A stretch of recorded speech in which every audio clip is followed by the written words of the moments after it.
Okay, let me start recording it, and then we can start it in like, let's give it like 3 minutes.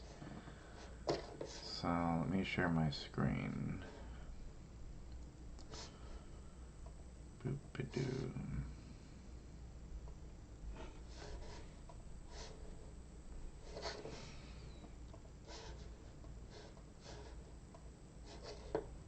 Okay.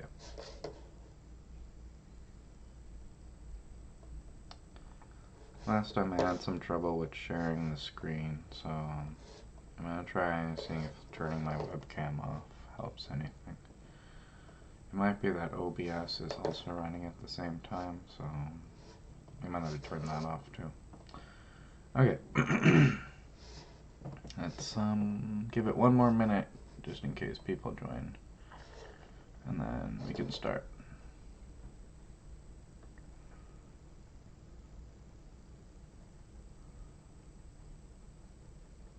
Okay.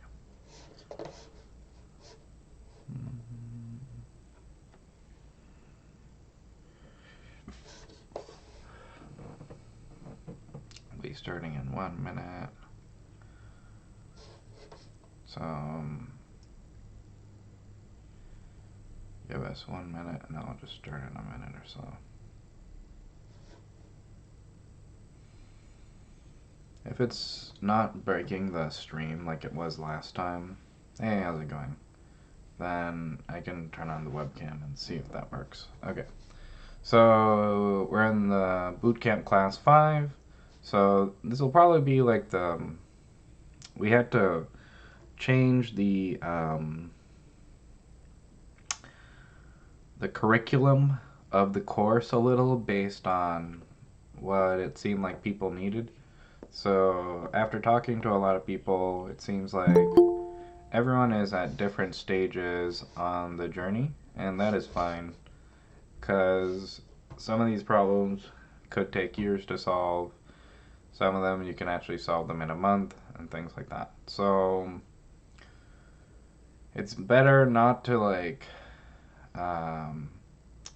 choose any one specific strategy, but rather learn intuitively for yourself how to follow first principles, because the market will change daily, and a lot of the strategies most people recommend, like the lean startup strategy or whatever is like the current best way to build startups now, those are usually based on like macroeconomic trends that change eventually. And then so the only real way to do this correctly without having to worry about things changing is to follow first principles. So first principles is basically, oh, someone wants to join. Yeah. So first principles is basically the idea of breaking things down to the fundamental truths and then using those to build up reasoning, using logical reasoning, um, like if this then that, and things like that. And then eventually you can use that to iterate to what your goal is, basically. So you kind of have to use reasoning and an intuition to like intelligently design experiments to figure out what's unknown, usually through MVPs and things like that. So that's what we've been teaching in this class. So rather than trying to learn any specific thing, I recommend just trying to intuitively understand how to follow first principles, because then even if the whole market changes next year, which it might, you'll still be able to solve things and figure out how to operate in the new market. So it seems like a lot of people were having trouble with getting their first customers and go to market and things like that. So we'll probably review some product ideas again live with whoever's in the call, just to see, or even updates on progress or things like that. And then also talk more about how to get the first customers and things like stuff like that too. So OpenAgent Studio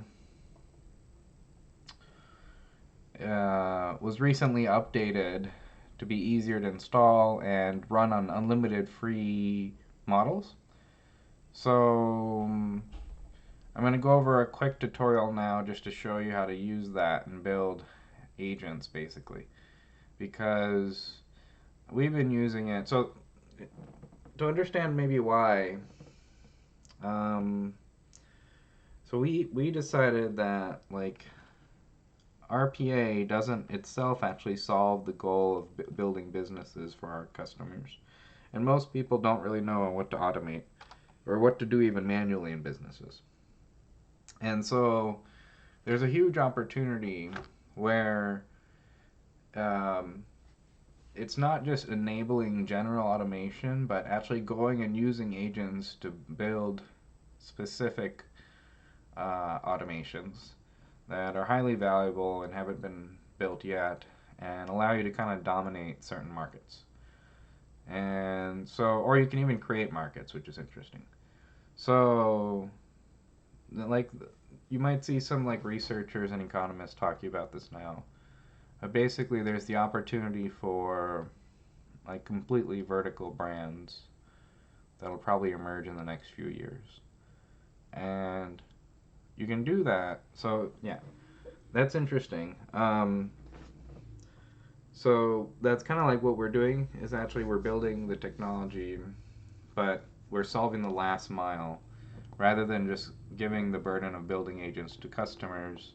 We're actually building vertical agents that solve the last mile with Open Agent Studio for example, for marketing, eventually maybe sales, things like that. And so that's what Agents Base is. We've built Agents Base using Open Agent Studio. So under Open Agent Studio, we have hundreds of agents, thousands of agents, hundreds of agents running across a network of real phones, but thousands of agents if you add like all the scraping and content generation agents, everything in the cloud, and things like that. And so, yeah. And all of this is managed and run like underneath this. We first built Open Agent Studio to make it easy to build agents. And so through the process of like building the like probably the largest network of synthetic influencers and running on like hundreds of real phones. Let's see, where's the screenshots? I can. Oh yeah. I'll log into a different account because I have like a ton of agents. But basically, if you build agents to this point, we used Agent Space to build this. We've iterated Agent Space to make it easy to run production grade agents at scale, like thousands of agents. You can run them thousands of agents. So one of the things is that if you're running thousands of agents, you don't really want to be constrained by tokens. And so we've always been looking at how to optimize and build on open free models. So Open Agent Studio works on open free models and things. So I'm going to show you how to build like an agent now that covers the fundamentals of Open Agent Studio and any kind of agentic automation tool basically, where if you practice these four things, you can automate anything, but this goes through the process of showing you how to use them in like a growth-based agent. So since Open Agent Studio is unlimited, after you get this to work, you can run it like 24/7 across thousands of servers in parallel. You can install Open Agent Studio as on unlimited servers and run it again and scale it up. But I don't recommend scaling it up until you find like something that requires you to build the agent, like work backwards basically. So let's assume that you've installed it, and there's a new Windows and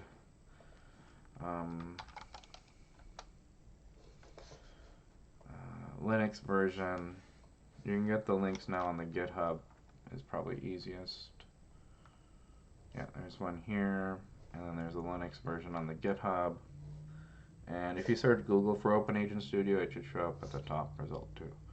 And then once you extract it, The Windows one is much easier to install now. You don't need anything else. You can just double click it and it should open. It should have everything it needs. Um, Same with the Linux one. You just run it, and then you'll be open to this thing. It no longer asks for like a key. Basically, you'll be presented basically to the starting no code editor. So this is like a no code editor with nodes that you can drag and drop and things like that. And then left hand side, there's 26 buttons.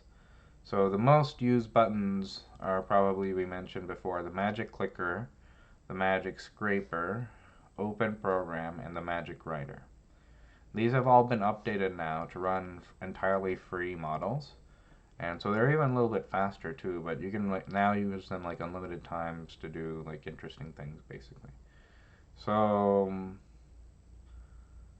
yeah, so we'll do some maybe fun things if we have time. So let's build an agent that writes blog posts and stuff. Yeah. Let's go.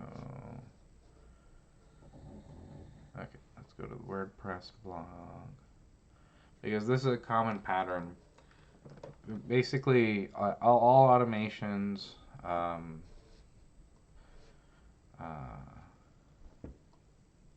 on.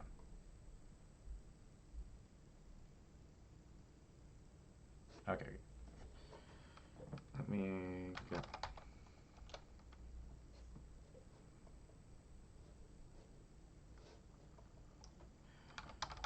Google News.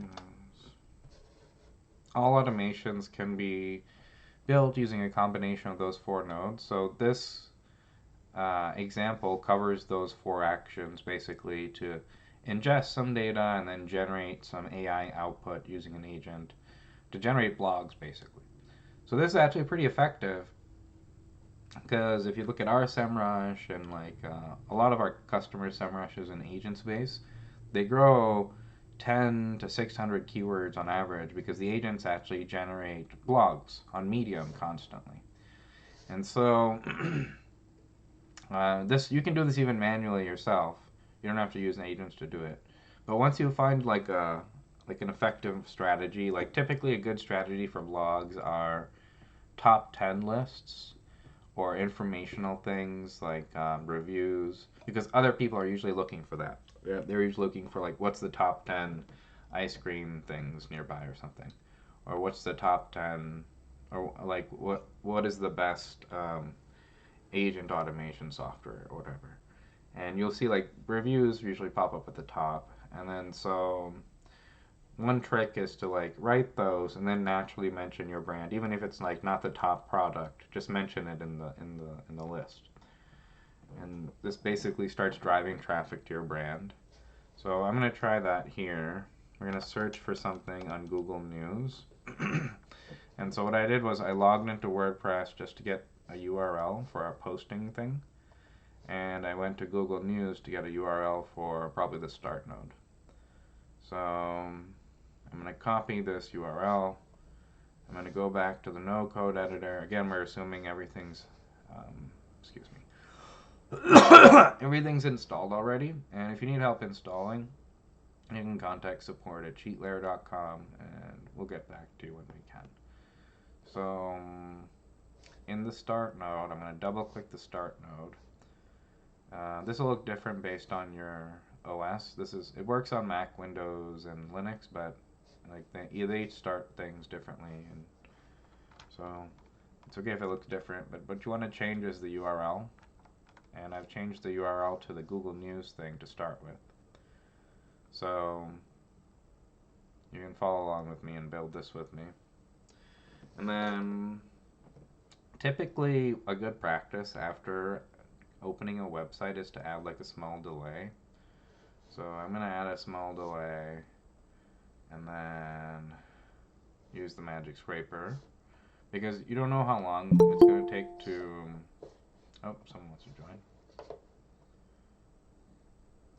I'm also recording this. So we're building an agent in Open Agent Studio, and so far we just started. So all we've done so far is add a wait node, And we do this because we don't know what the internet speed will be wherever your like customers or wherever you run this. So it's a good practice to add a little delay after you open any website, like we just did here in the start node. All right. So if you open Google News here to search for AI, what we're going to do is build a bot that constantly writes relevant articles about AI. And this would even be useful for all of our products. So Google has said that they don't really care if stuff is AI generated. They just care if people actually find it valuable. So, I mean, that's helpful for them because they're building AI tools, but it would be really helpful for them actually if there were some kind of AI model that could generate good content, because that would just help them sell more ads and stuff like that. So let's update this prompt here with the Magic Scraper. Magic Scraper is really interesting. I probably mentioned it before, but it's one of the most valuable nodes in OpenAgent Studio because a common pattern tends to be you distill some kind of a deep industry insight into an agent, and the most valuable part is that insight part. It's not really the automation and clicking and stuff like that. And wherever it seems to be the pattern that insight usually goes into the Magic Scraper node, and we apply it to something like an article, or in the case of a trading agent, we actually use the Magic Scraper, and we would go to like Yahoo Finance charts.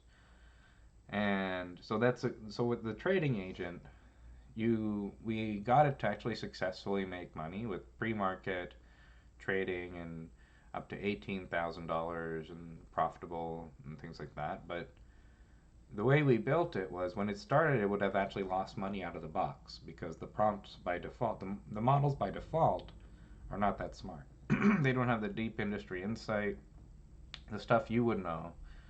And so, in order to get it to work, what I did was I trained it over time by giving it something called multi-shot learning, which is a good way to teach intuition to these agents.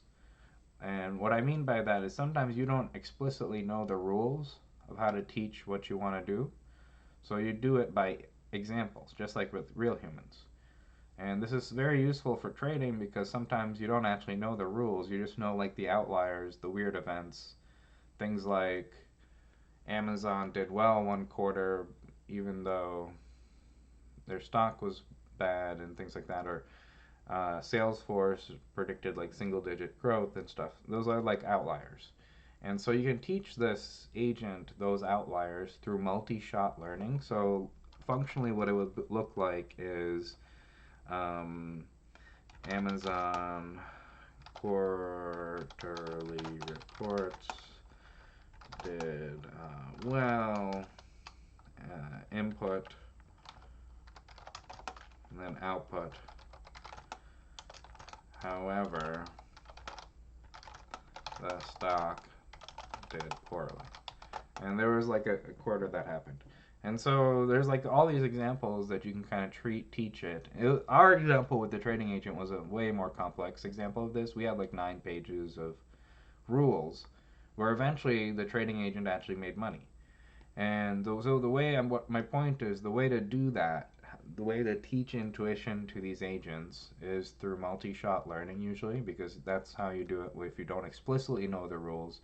The agents can learn intuition if you give it enough examples. And this used to work even in like the GPT 2.5 days, but it's very interesting now because it's the only way to solve these kinds of intuition problems and things. So this allows you to build agents that are like impossible in other no-code tools like UiPath and other tools. Well, I think some of them are doing some of this stuff now, but um, basically because you can teach intuition into the scraping operation, this magic scraper allows you to scrape anything on the screen using English targets. So in this case, but you can also add like logical reasoning into it. So in this case, we're gonna say summarize the articles on the page. So instead of directly scraping it, we can ask it to summarize it, or we can say things like summarize the funny articles on the page, or summarize the political articles on the page, um, only about Elon Musk. Things like that. So you can add these kinds of like logical reasoning operations that are typically impossible to do in other scraping tools, because those are usually using like code selectors or computer vision selectors and things like that. So, okay, so summarize the articles on the page, and then we're going to use open program, and we're going to go to the thing for WordPress or wherever you want to. This works anywhere actually. I'm just using WordPress as an example, but we're going to go here, go to open program, and paste that in. And then we're going to use the magic writer,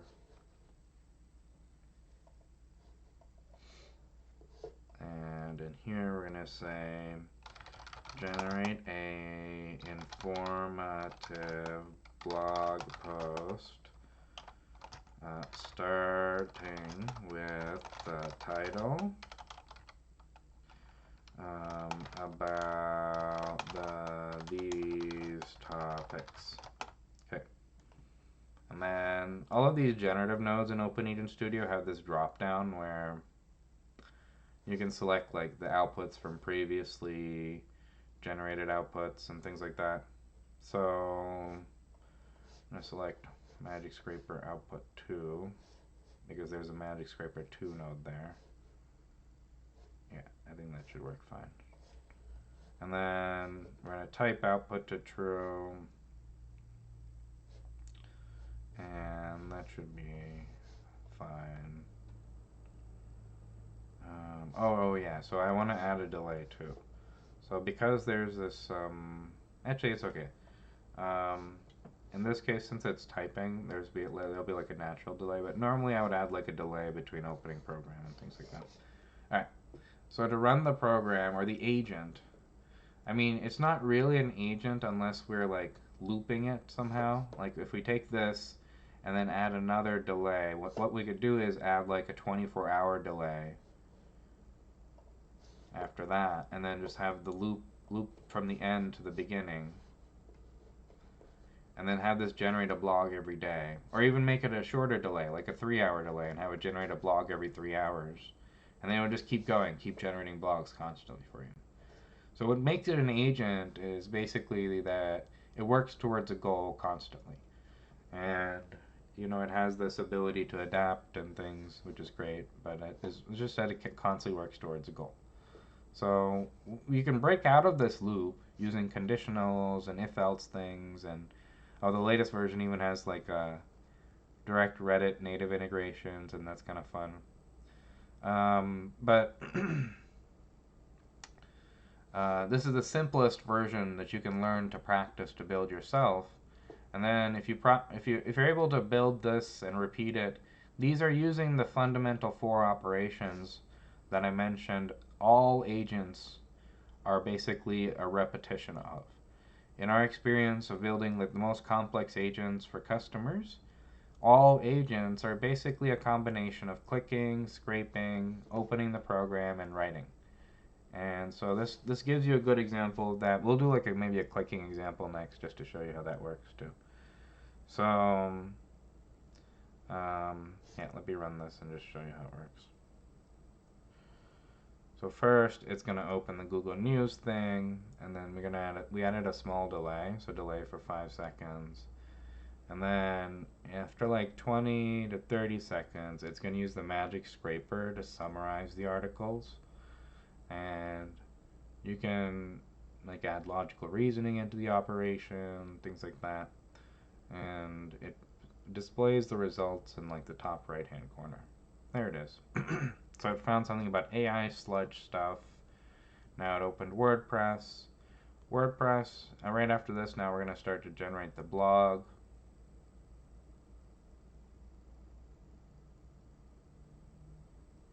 There it is.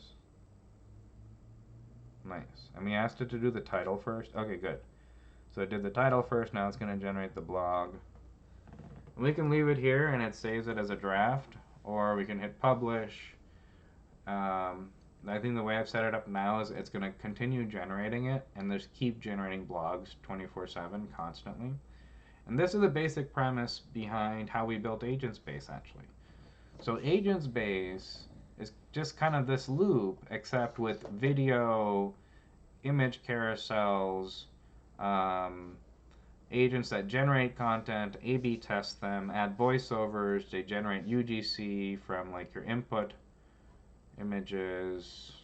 Where did that go? Uh-oh. I think that might be a bug. And underneath this, oh, there it is. Okay. Yeah. Underneath this, oh, it takes a while to load. I get it. Okay, okay. Underneath this, basically, there's agents that were built essentially like this. So I can maybe show you an example of one of those agents that's running AgentsBase, and now we have thousands of them. We have like hundreds of servers like this, each running hundreds of agents, and they all look like this. But the interesting thing is, so the secret is, like, I started out building really complex agents. Like this TikTok, that content agent, this agent, used to have 50 nodes. And then eventually we figured out this kind of trick where we can do exactly everything we've learned earlier today in our class, basically, to vibe code and generate any automation we want. And this is more robust. It can do automations that are impossible in no-code tools because it fills in the gaps that are like this. Like you can imagine, you can only do 26 things here, but code can do anything. So since you're not actually, we're not even writing the code here. This is like how we generate like the content for our content agents in AgentsBase. And it does all sorts of cool things with like VO3 and repurposing videos and like uploading and like scraping and everything that we were doing before with 50 nodes. Now it's doing it with one node. Oh, see, now it's gone on to the next search. Now it's going to do the next blog. See, next blog. It's probably going to generate a similar blog. So we should maybe ask it to generate like some random thing each time or something. Or give it like we can ask it to do like a top 10 list or something like that. So you can stop this typing stuff. If it like ever goes off the rails, one way to make it stop whatever it's doing is to move the mouse to the upper left or right hand corner. Like exactly somewhere there. Okay, there we go. And then it stops. All right. So, but that's basically how you build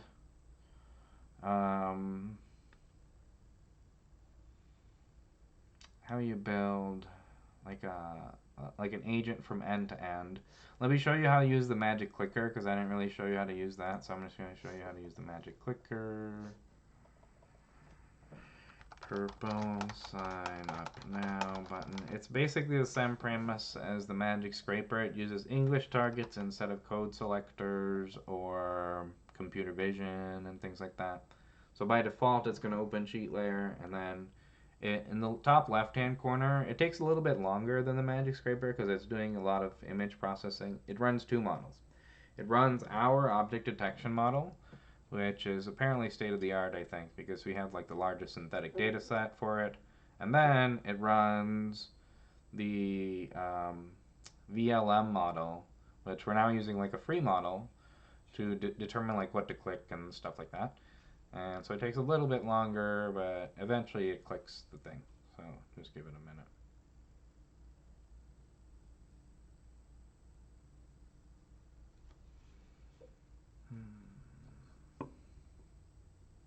Okay. So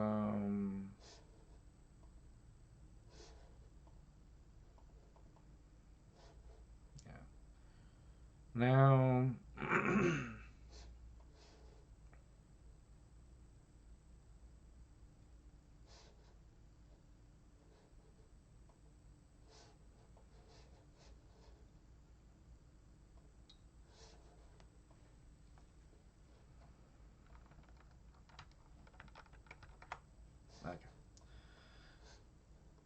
So that's how you build unlimited agents. And you can go through and try to build that yourself. Basically, try to build the blog generator. And then once you practice those 4 operations, you can automate any process that way. But like I mentioned, the code generator node, um, maybe if I have time, I can show you how to use that. So the code generator node allows you to kind of vibe code. This is maybe more like an advanced usage. It allows you to kind of vibe code and build anything you want. This is what the design we kind of eventually ended up using is this. So we sometimes do like open things, and the reason we still keep it like a no-code editor because it's built into a lot of interesting things that we've built, like a scheduler and an API, and we do want this ability sometimes to add a delay. So we had a delay here, but eventually now we just don't want a delay. We're just kind of running constantly 24/7. So we've optimized it to that point. So you might end up doing that eventually because it allows you to do interesting things. Since this Python code can run any Python, if you have like a graphics card in your machine, you can tell it to do wild things like train a machine learning model and host it as a service and sell that and things. And it'll actually generate the code and do it for you. So maybe I can do an example of that. But you can see it's actually what's running. Let me see if I can show you the output here. Yeah, so it's actually running and generating content for our agents in agents base. And they're like constantly repurposing videos, constantly generating runway ML and VO3 videos, constantly adding HeyGen and like voiceovers and all that sorts of stuff. But most of the code we didn't write any of the code actually. We just generated all the code. So I'm looking for one of the outputs. Let's see here. Oh yeah, here it is.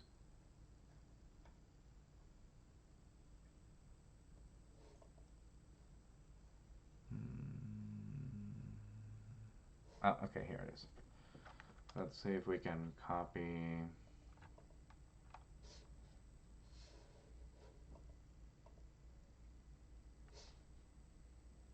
I don't know what their product is. Okay. So, let's go back here. Alright.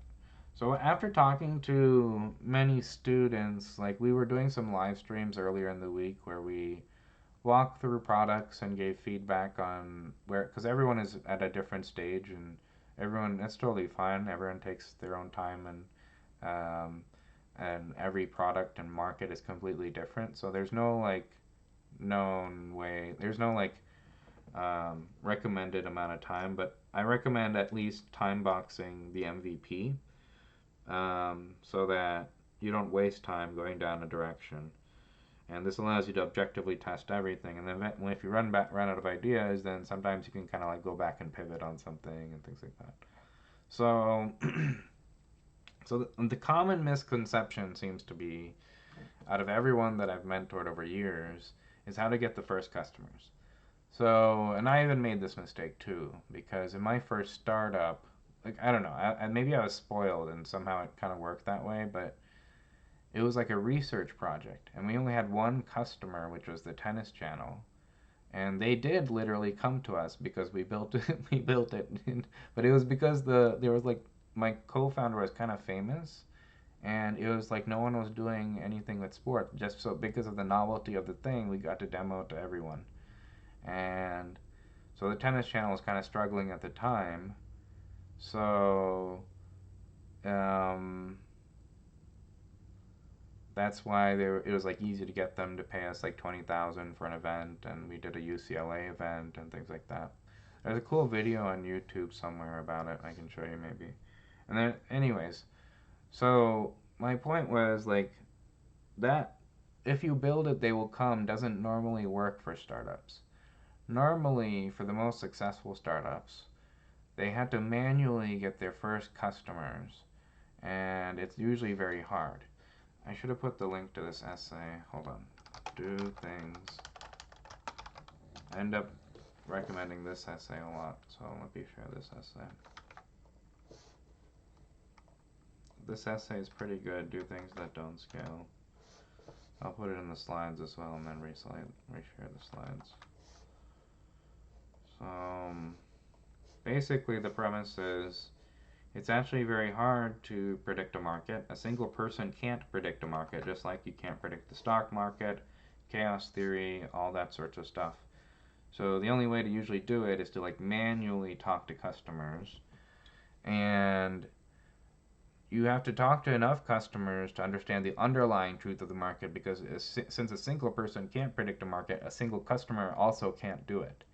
So do things that don't scale is essentially making customers as happy as possible manually first, because it's just faster to do it that way. And then once you get them happy, then you can go and build the thing. So essentially, it's not a good idea to try and get your first customers with like ads or social or posting and all the sorts of scaled methods that people normally think, like say like going viral or whatever. That doesn't normally work. Normally, because there's this idea of um, let's see, early adopters curve. Yeah, this curve. I think I showed this before. But yeah, innovation technology cycle. But basically, the idea is this is like a sociological way of thinking of how people adopt technology. And normally, the old way, the accepted way in business was diffusion, essentially. And they thought that, you know, people would tell their friends and eventually products would diffuse. But that's not actually how people buy products. The way most people buy products is they see their friends buying it, and then eventually if enough of their friends have bought it, then they go buy it. So that's how the most people do things, actually. And then there's some people who are early adopters. You guys might all be early adopters, so that might sound weird to you. But there's some people who are early adopters and innovators who just either build the technology first or adopt it first. And so you want these people, actually. So to get to these people, typically you can't just use scaled methods like ads or posting, because otherwise that'll just go for everyone, right?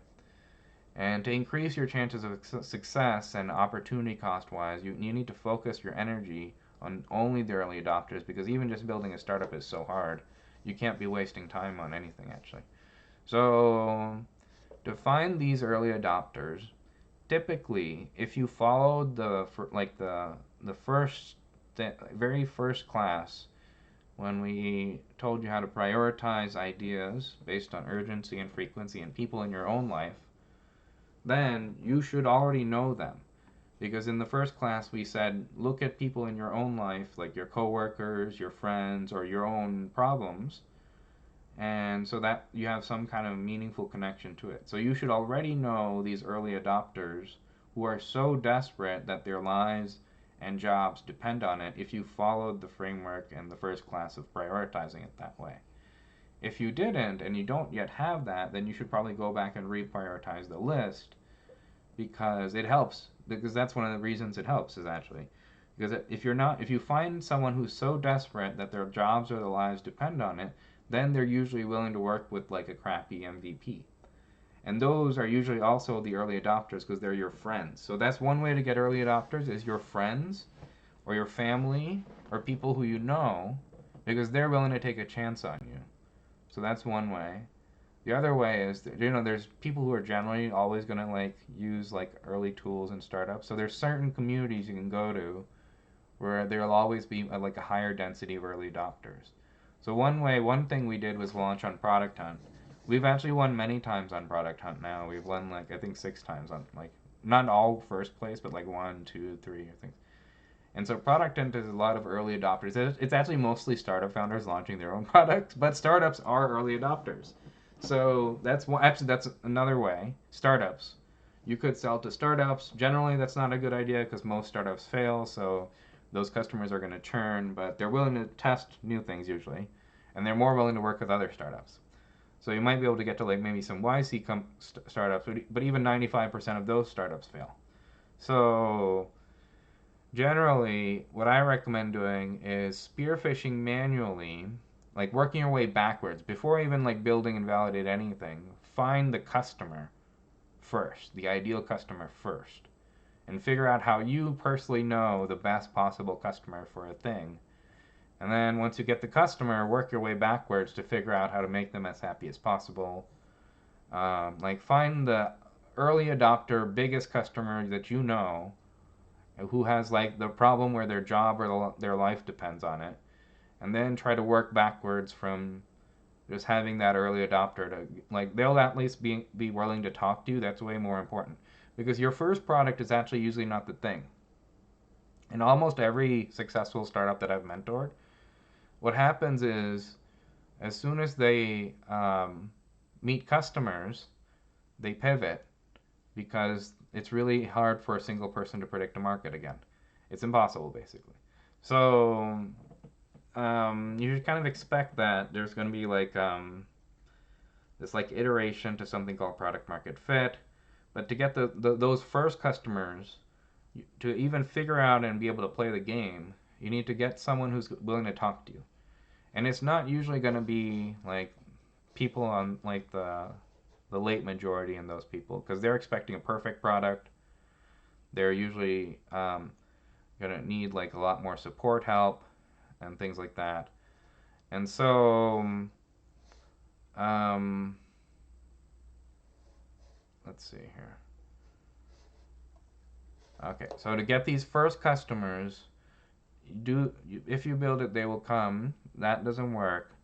But basically, what you want to do is find the customer first and then work backwards to build the product for them. I mean, sometimes you don't even build the product. Some of the best founders I've met, they were able to validate the idea and get paying customers before even building anything. For example, they had a spreadsheet. One customer got to like 30, one founder got to like 30K MRR with a spreadsheet and just like manually solving the problem. You can set up like a website like that like looks like the final version and go and do things that I highly recommend reading this essay. Do things that don't scale basically. And like in the background, go and manually solve the thing. Like an interesting story that I like to tell is standard AI. So this autonomous like Amazon Go competitor standard cognition checkout demo maybe. Alright, this one, here we go. So I helped them around 2017 launch their first store on Market Street. And before I helped them, their technology kind of only worked on one camera like this. So it did a tracking and stuff like that, and it was able to like work on one camera. But even tracking on one camera was hard because if you understand tracking, there are these things like swaps and moda that make it very difficult. And essentially, when they tried to switch to multiple cameras, it didn't work. They used something called bundle adjustment, and their tracking for feet, for example, was feet off. So if you're right next to someone and you're tracking for like a hand or a foot is feet off, then you're going to swap with them very frequently, actually. So what the solution they had before they met me was they had a wizard behind the curtain. And they called it an expert. So there's literally someone sitting back here in the room back here who's fixing the carts for each person. And they didn't tell anyone. You didn't know. They raised up to like 50 million before they even solved the problem. And they like got into Y Combinator. I mean, this is a good, I'm not saying it's a bad thing. I think they did the right thing. But basically they kind of manually solved the problem.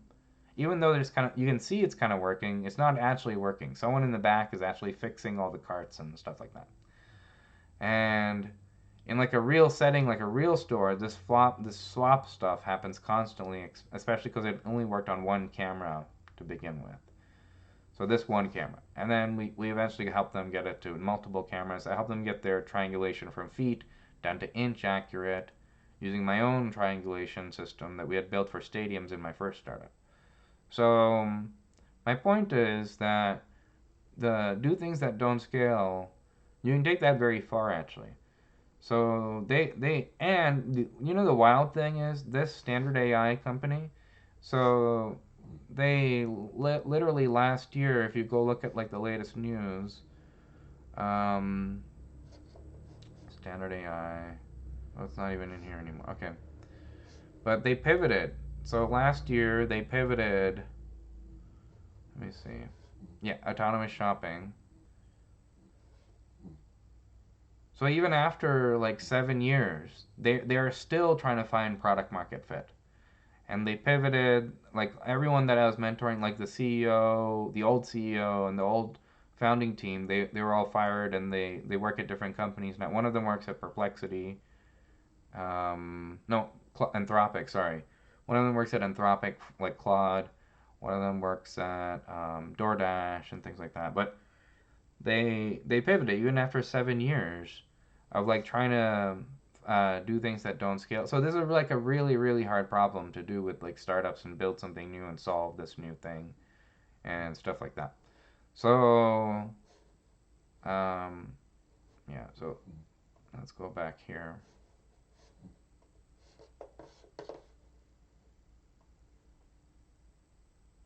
Okay. All right. So I mean, and part of this course is teaching that you don't need to actually build something new. We cloned a lot of products throughout the course. And my point is that it, most new things will not actually be new in the future. And what I mean by that is even if you do invent something new, most software will just be free very soon. So what's more important is not actually inventing the new thing, but actually finding the more valuable problem to solve and picking the right idea first. So that's why it's so hard to do this because you actually have to spend the most time on picking the idea and the least time on building the product and the thing. Okay.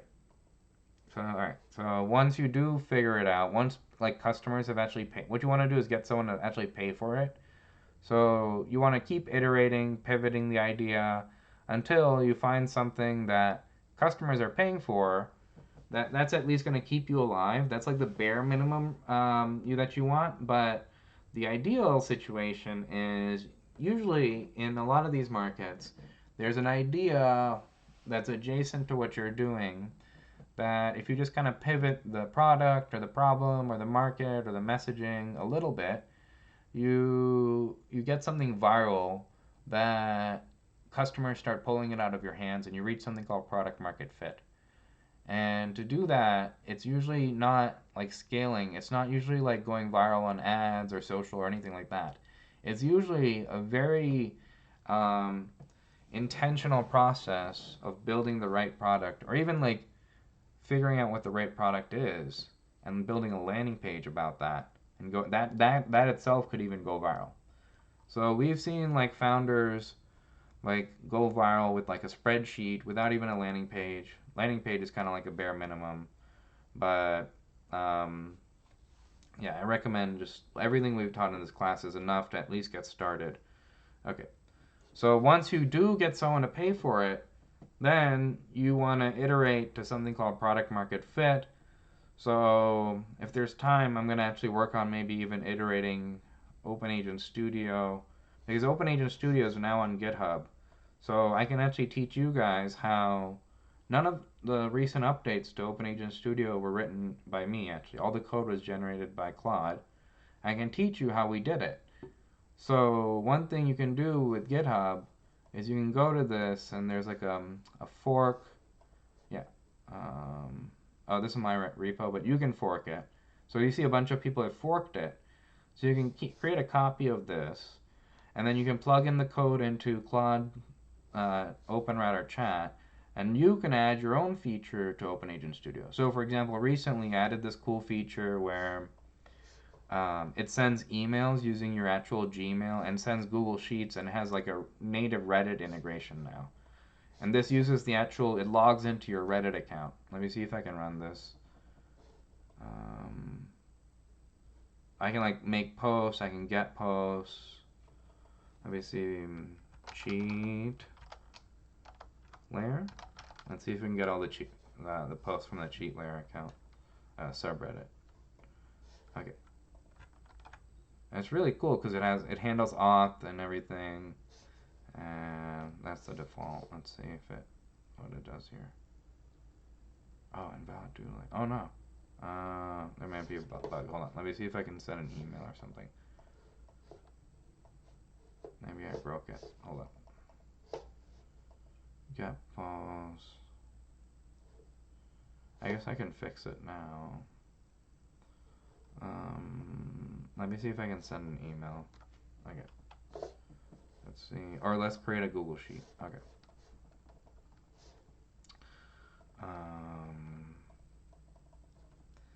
Class 5. Create. Okay. That's funny. I was thinking it's like really cool. No. Okay. It's created a Google Sheet. And now let's go to Sheets. I gotta figure out which account I logged into. But the first time it does it, see, class 5, cool. And the first time it does it, it asks you to log into stuff. It's already asked me to log into stuff here. So maybe I'll install like a new machine and show you how cool that stuff is. So what happened to the Reddit one? Hold on, maybe let's see if I can fix the Reddit one. Yeah, submit post, reddit.getPost and subreddit. Oh, invalid tool name. Weird.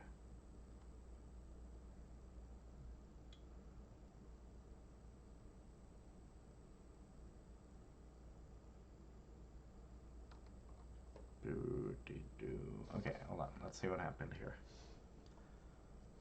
We can fix this and then work on malform request, invalid tool name. Okay.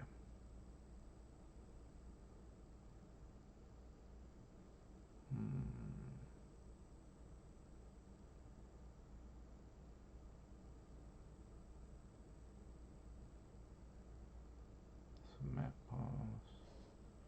Let's see if just removing this works. Yeah, let's look at the arcade. Dev.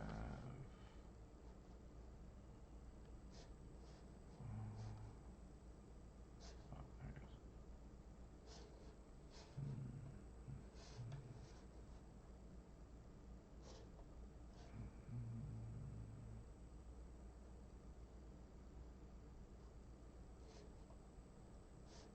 Okay.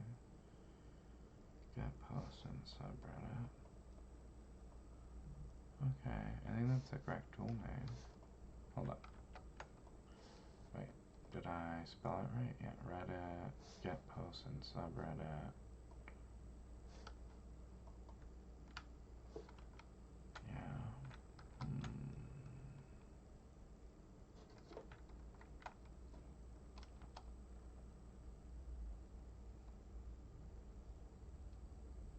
Oh, there seems to be some kind of thing here. Okay. What is this?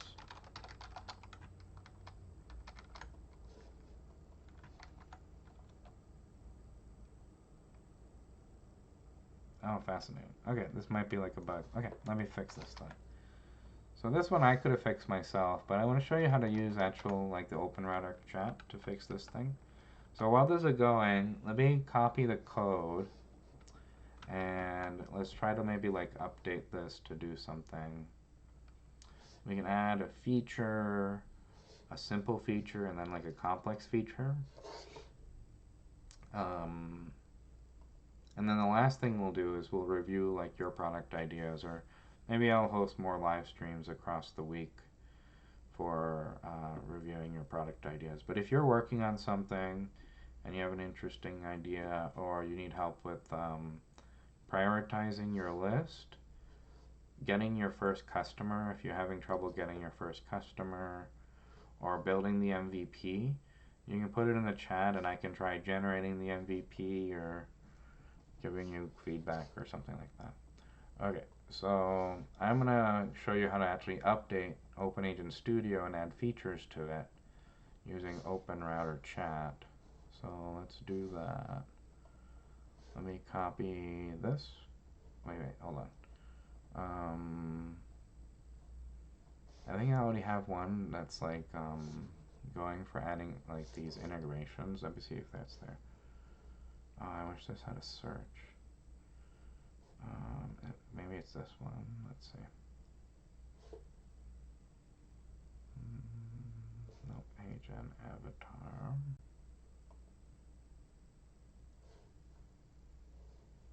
No.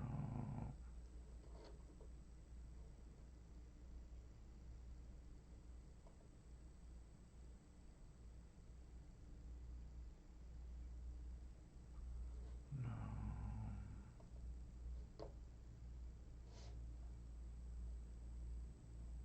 Oh wait, maybe.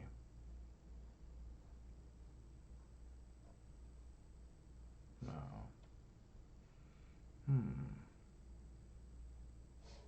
Hold on. I think I maybe missed it.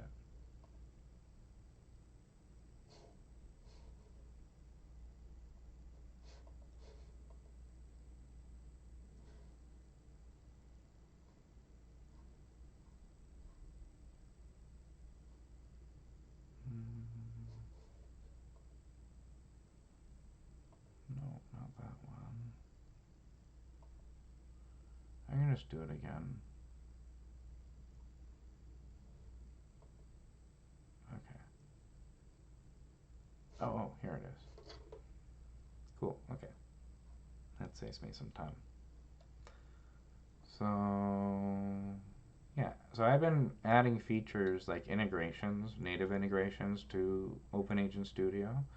And the way I've been doing it, you can see, is basically just this. So that's how I created this Google Sheet. Next we can add a row to it or add text to it and things like that. I'm building the latest version here. So let's try to add something from arcade.dev maybe, and I'll show you how to do it live. So you can also help me add them, because the code is all open source now actually. So let's look at one of these integrations. If there's one of these integrations anyone wants us to do first, you can let us know in the chat. I'm just going to look real quick and see what's there. Hubspot, I think, would be interesting. LinkedIn is interesting. Notion. X is interesting. What can I do with X? Post tweet. Oh, that's cool. I mean, we can already post to Twitter directly, so I guess this is a little bit more, I don't know, allowed. Let's see. YouTube search is cool. What does this give us? Not much, I think. Okay. Let's see, what else would be good for this? Web is we already kind of have access to. Twilio and Zoom is interesting.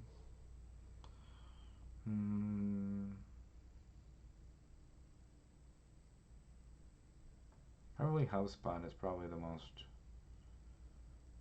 valuable right now. We just added Reddit. Oh, we just fixed Reddit, hopefully. We'll figure that out. LinkedIn is also cool. We already have Google Sheets. So LinkedIn and HubSpot, I think, would probably be the most interesting things to add right now. Yeah. Okay. Let's see, what does it do at LinkedIn? Create text post.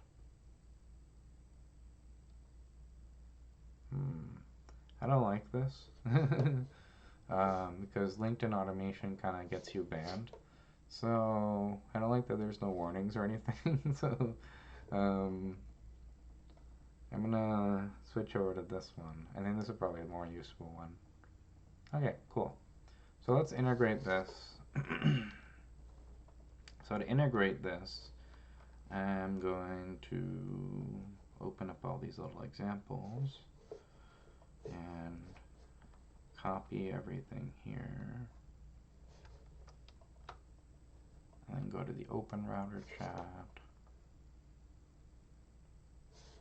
and just ask it to add this one next. So it's kind of already figured out. I already pasted the code in and it figured out the structure of stuff to add. But generally, if you look back at my first prompt, you can see I just pasted the code in and I asked it to, the same thing I did in the last class was basically generate a minimal update. So, hold on. asked it how to integrate arcade.dev. Okay, here it is. Okay.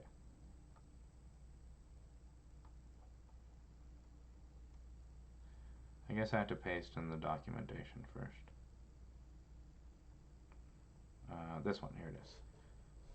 Okay, generate a minimum drop-in code update. Just kind of like what we've been doing before, and I pasted in my code after I gave it the documentation, and now it's kind of figured out how to do it well. So at least that it works, so we're gonna do it again. And I wonder if there's a way I can share this chat. I wonder...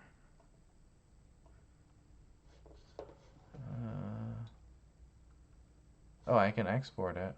Okay, maybe I'll share the chat so you guys can take the same template and then add features and things like that easily. So maybe you can help me even integrate all these integrations, because it's all open source now. Or the ones that you care about that we don't have time to do and stuff. You can go in here and just like integrate it and then submit a PR on GitHub, and then we'll integrate your PR and things like that. Or we'll test it first and then integrate your PR. So, and we can vibe code our way to very interesting things like this way. So, let me go back to finishing this. Hold on. Okay. So then we're gonna do the HubSpot one. Okay. Now add HubSpot. And then go. And it gets so easy that you're just kind of like copy pasting every time. Like these last few integrations, I didn't have to edit anything. I just copy pasted. Sometimes it has errors and things, but you even just copy paste the errors. I don't even have to like normally in the olden days, which was like 2 years ago, software engineers, like cavemen, would have to search Google to find like someone else who had run into the same problem and by chance decided to post the solution to Stack Overflow. And if they never posted the solution, and they just posted the question, you were screwed. And so, like, this is way, way easier because the model seems to like really understand intuitively like the solutions to problems and documentation, and it has read every documentation. So when we used to need humans to run into these things, now we can kind of use this. This is much faster, and it can solve the problems for us. Because normally in Stack Overflow, what happens is like a human goes and answers it and says, "Hey, yeah, this is what happens. You do this," stuff like that. So yeah, it's like the dirty little secret of what I do is mostly just kind of copy pasting from chat, open router chat. But I think that there's like significant unrealized value in doing that. Like most people don't realize yet, like the majority of the world over the next few years will be completely rewritten, mostly by people doing this as fast as possible. Just because AGI probably won't happen like in the next few years. Or not AGI, I think we've already reached AGI. I think ASI, where it's kind of like autonomously going and solving things itself, that won't really happen in the next few years. So the opportunity will be like many people will have to probably go and manually find these opportunities and prompt their way to it. Like this. So, okay, so get company data from keywords. Okay, so see, all I'm doing is I'm following the instructions. So now it's telling me to do this. I'm going to copy this and add these things. Sometimes you can ask it if you don't know what it means or where to put it. You can make mistakes like that, so I'll do that. So these helper functions generally, I like pasting them at the top of the code because it helps everything down below and prevents that stuff from breaking. And then let's go back here and finish this. Okay, add HubSpot. Excuse me.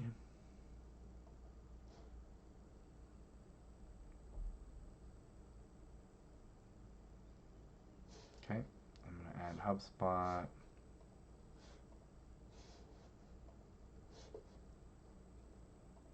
all the other add functions are.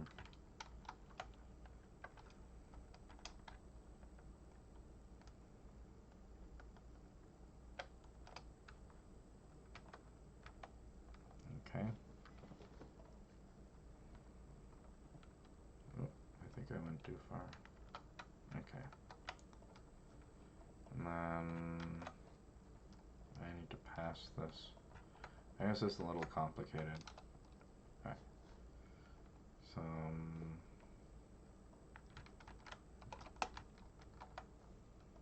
okay. But the way you can kind of figure it out is look at how we've done like the old versions of what we've added, is like add Google Sheets. So this search for everything else that we've previously added, and you can kind of see everything else we need to add, or where we need to add things and stuff. Okay, so it's like 2 places I need to add them still. Oops.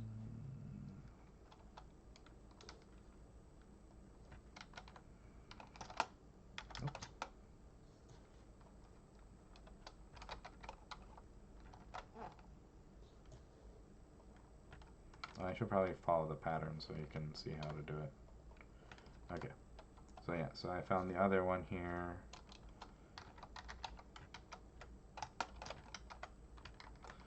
Okay.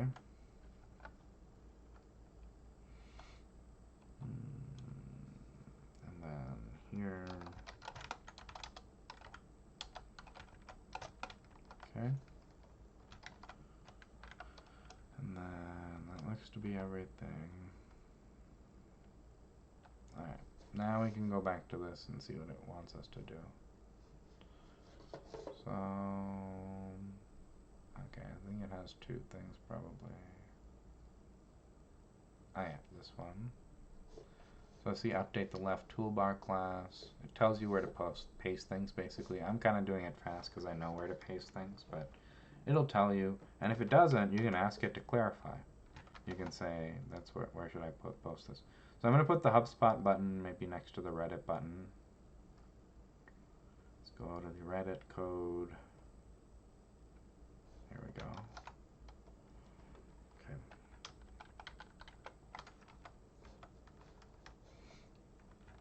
Alright, and then the other last thing it asked us to do was paste in the actual code that executes the stuff for Hubspot. So let's copy this thing here and put it there. And it tells us where to paste it to. Run node function. So I'm going to go back here. I'm going to find the run node function. Run node. Alright. And then I'm just going to like plop it in where the other ones are. See, there's a Reddit one here. I can put it in here. There we go. Well, with Python, there's this kind of thing where you gotta make the tabs all line up. But if the code fails, you can tell the model what happened, and it'll probably tell you to do this too. So you can kind of tell that I'm doing this piecewise because this code base is probably one of the more complicated code bases we've done in the course. It's like tens of thousands of lines of code across dozens of files. So you can see that everything that we taught in class 1 still works even in the most complex code bases. It's all the same tools basically.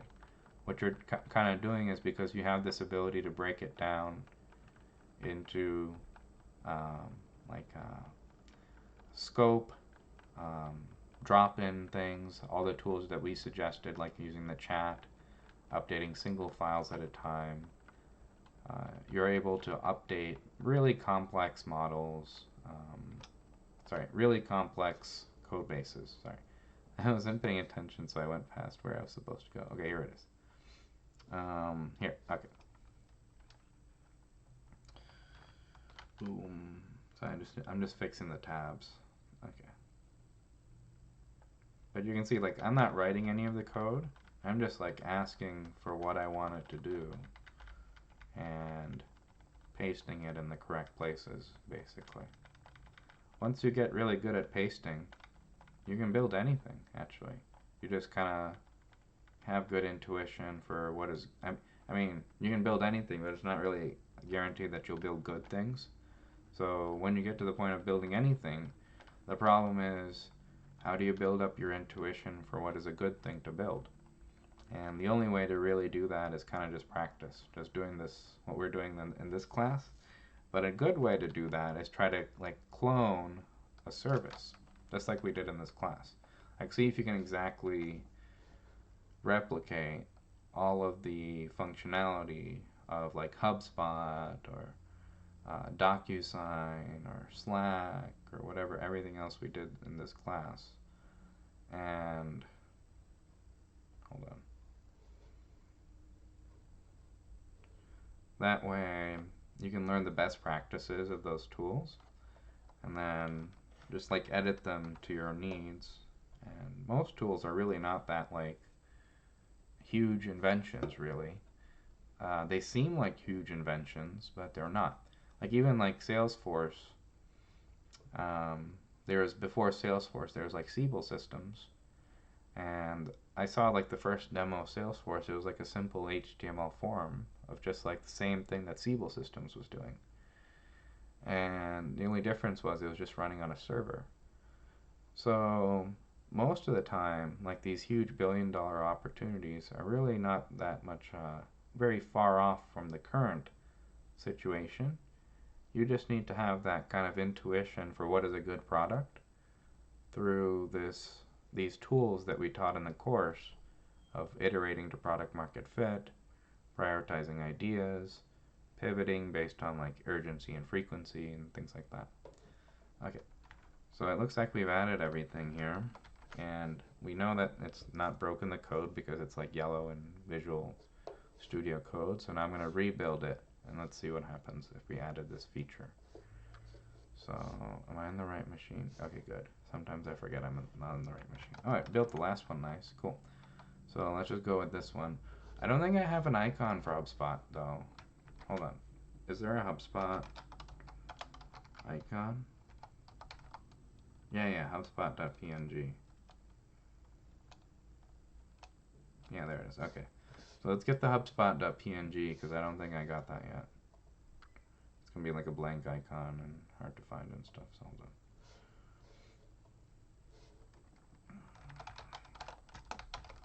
HubSpot icon. Let's see here. Some of these free icon things. We need a PNG.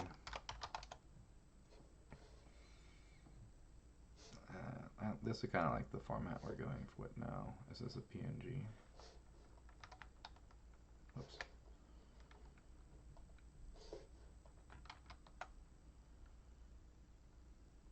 I cannot tell.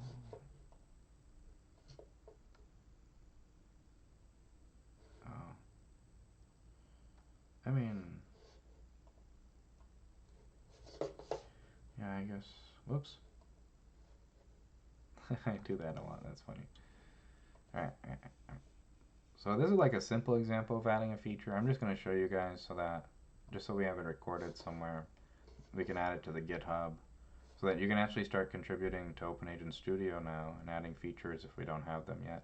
You can ask for them, actually, and it'll generate them. I'm pretty sure this is PNG. Yeah. Download PNG. Oh. I dropped in the chat for you. Oh, you have a chat. Oh, cool. Okay. Oh, yeah, nice. Okay. Oh, wait, that's in the wrong thing. So copy this, and then go here. Okay, and then let's save this. And so I have to save it in a specific location. So HubSpot.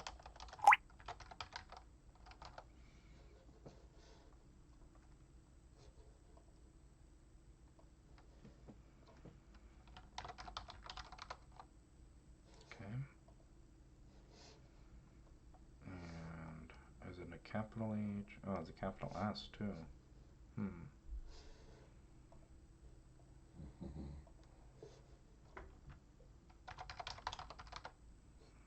Okay.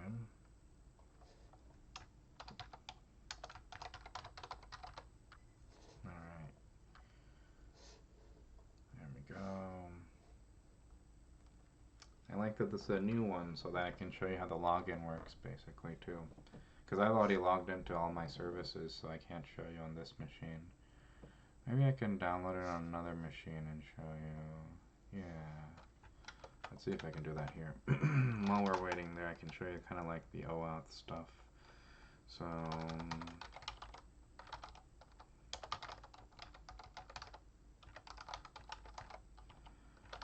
cheat layer slash main.zip. That's the Linux version.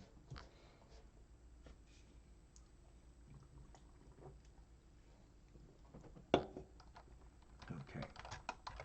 Unzip main.zip.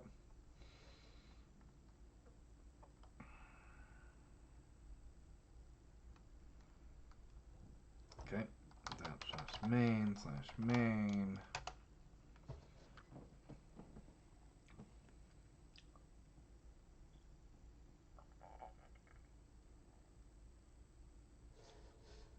Alright, let's check out this thing. Oh yeah, building takes like a few minutes. Every feature is kind of like a 10-minute iteration loop, but if you're building it for yourself, that's kind of really useful because you can just keep iterating very quickly with OpenRouter chat and adding whatever the features you wanted. That's why I added Gmail and Google Sheets first, because that's the ones I use. I really like Arcade because in the same kind of ethos of not putting the burden on the customer, all they have to do is log in.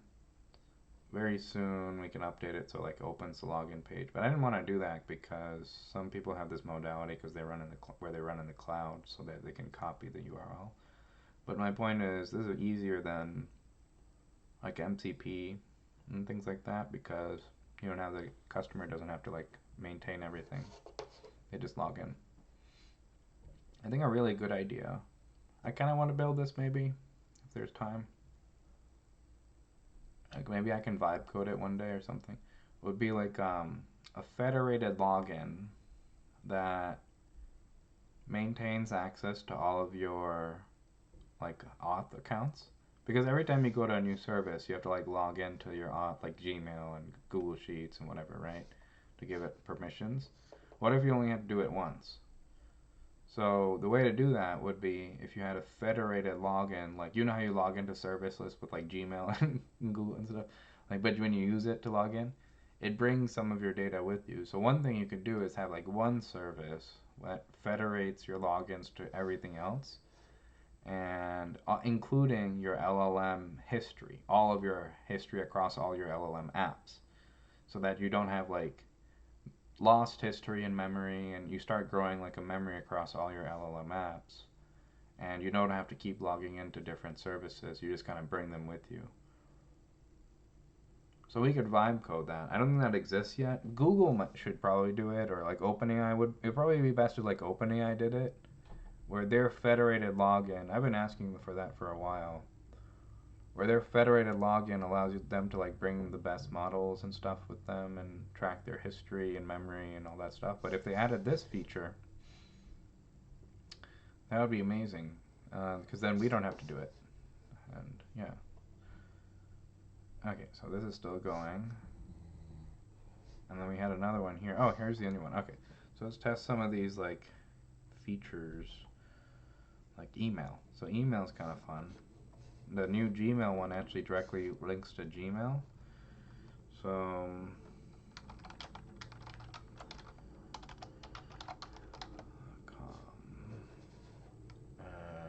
let's say class 5 test and send. You can also get your emails too, which is cool because then you can actually use this no code editor. I want to do that maybe. That might be fun. You can use the no code editor, build like an autoresponder or a sales agent or something. Because you can get it like you can have the agent constantly like searching for leads and constantly sending out the leads and stuff like that. Oh, it sent it? Hold on. Am I already logged in? Uh-oh. How am I already logged in? Oh, I did send the email. I just saw it. I got it. Oh, that's funny. Okay. Did I already log in on this machine? Okay, I must have logged in on this machine. Weird. I guess we can test it with the new Hubspot thing. Okay. So let's see. Is this done? Oh, this is done. Good. Good timing. Okay, so dist/main. It's going to ask us to log into Hubspot now to use it. So I can do that, I guess. Let's see. Hubspot.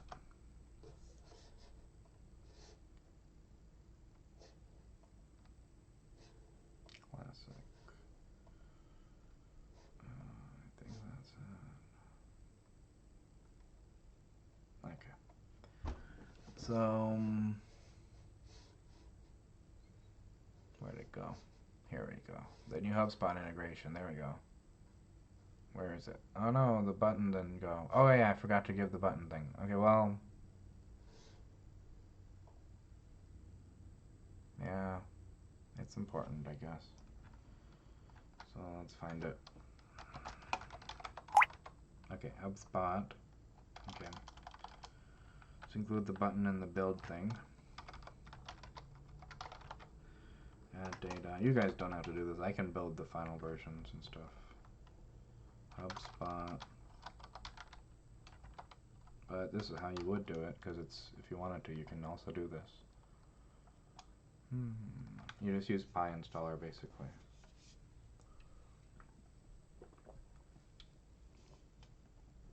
Okay. So while that's going, I'm going to do something, see if I can do something interesting. So, one of the fun things about this is you can kind of like, since we can generate anything now, literally, like whatever we want, if you guys get to the point of being able to do this copy pasting thing on any code base, including OpenAgent Studio, you can build literally anything. So the problem is then, it's not really how to build it. That's not the hard part. The hard part is usually what to build and finding the right idea. So we can do some like fun things where we kind of like imagine what might exist in the future, and then there's no reason some of these things can't just exist today if we just generate it now, because we're not even writing the code anyway. So one cool thing I want to do is see if I can like update the UI for OpenAgent Studio. Let me get the code. Oops. Copy. Because what would be my like dream UI for this? Would probably look a little bit better, I think. Oh, let me see. It's kind of like a dated UI, and I wanted some features that it's not letting me do. So let me see if I can do this. Alright.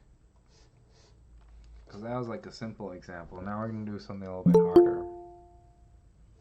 Oh, someone wants to join the call. Okay. So, okay, let me find that file.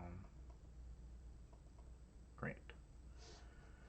Alright, so graph.py is what does some of like the graphical UI stuff in OpenAgent Studio. So what I'm doing here is I'm getting the code to add a feature. What we just did was add Hubspot, and I showed you kind of how to add Hubspot. So you can go to the GitHub now and add any feature. If you just watch this video, you can add your own, arcade.dev, any integration we don't yet have. You can try practice doing it yourself and see if it works, and it should work exactly the same. Alright, let me just make sure that works, because we're building the code for that. Okay, that's still going. So while that's going, I'm going to try and generate now something completely new, if we have time. Yeah, I mean we're over time. It's okay. So okay. Generate a drop-in update that creates a new UI that mirrors the current one exactly using with the node graph and drag drop nodes and the parameters for each node. Make it trigger all the same underlying functions, but make it look nicer with modern UI UX and make it easy as possible to use. Okay, see what that does. I have no idea. Okay, so I'm gonna go with that. But like this is like generally what I do is I don't really know if it's gonna work, but we have a list of these kind of product-led growth experiments where I just go down the list and we generate them. I don't write the most of the code. So we just did two. We did Hubspot, and now I'm gonna add another one. See if that. I don't even know if it'll work, but this is the same process now. We're working on a code base with. Does GitHub tell us? Hold on. GitHub tells us, right? There's insights, code frequency.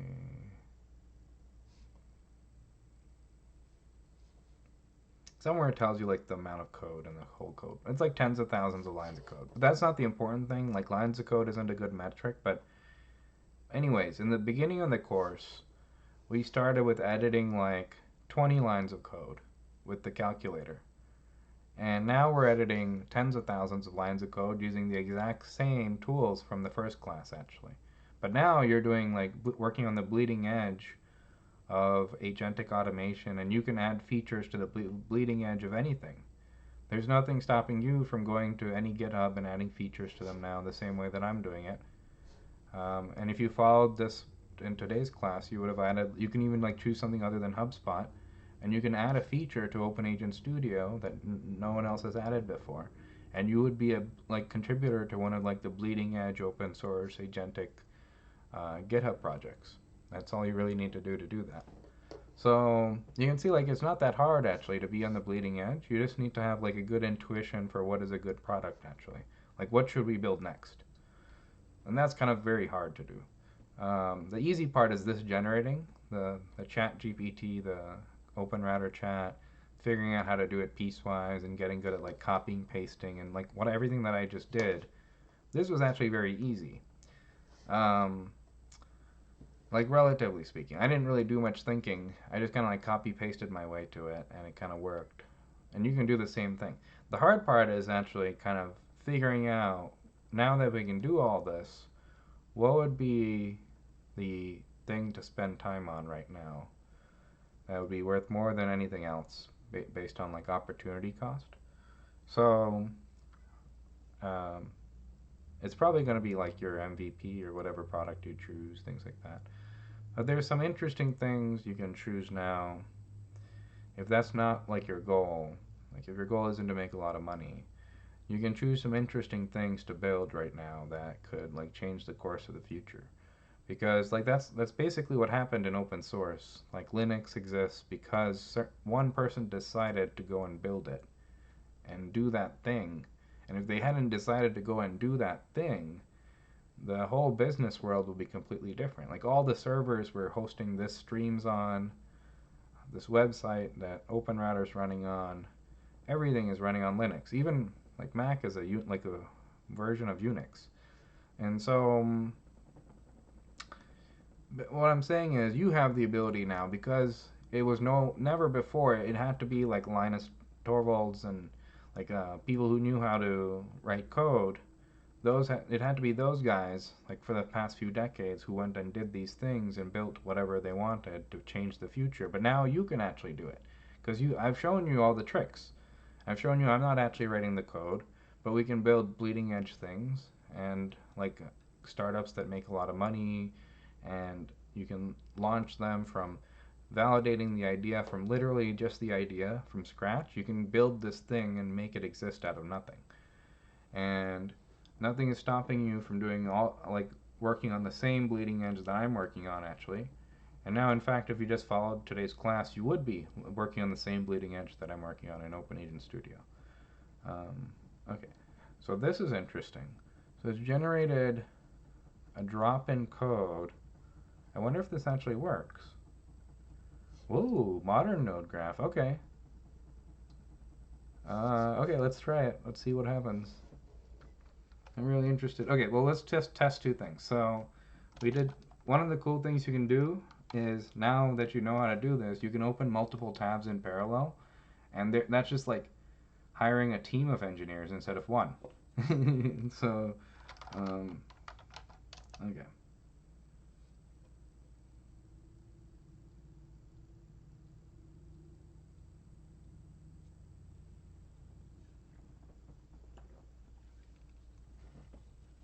Let's check out the Hubspot button, and then we'll try the new UI that we just added to OpenAgent Studio Live during class. That's kind of like a wild thing if we actually do that, I think. Um, yeah, there it is, Hubspot. Nice. And then let's see. See, it added all these features. Let's see what it. Let's actually run it and see it work. Hold on. So, search companies. Let's do search contacts. Um, uh, search contacts. Let's for Gmail. There's a lot of Gmails, I think. Okay. And then what else do I need to do here? I don't even know how to use it yet. Okay, let's run it. It's like a new toy. You can just like generate your own fun things. Oh no, what happened? Invalid API credentials. Wait a minute, hold on.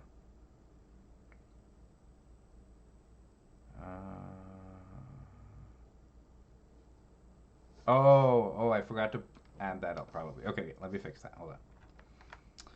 So arcade. Yeah, you have to enter your arcade API key. Okay, let me enter this.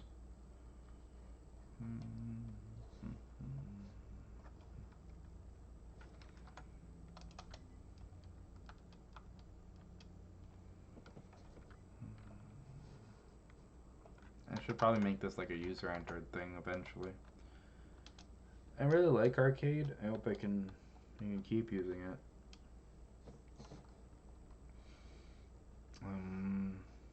Alright, API key.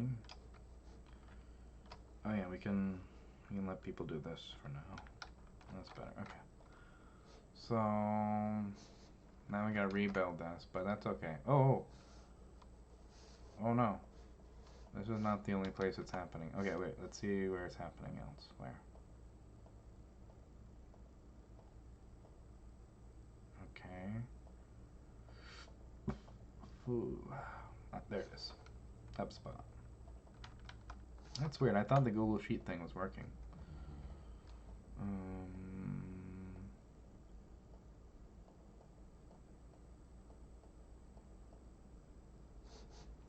Didn't we just create a Google Sheets? Hold on. I just want to investigate this.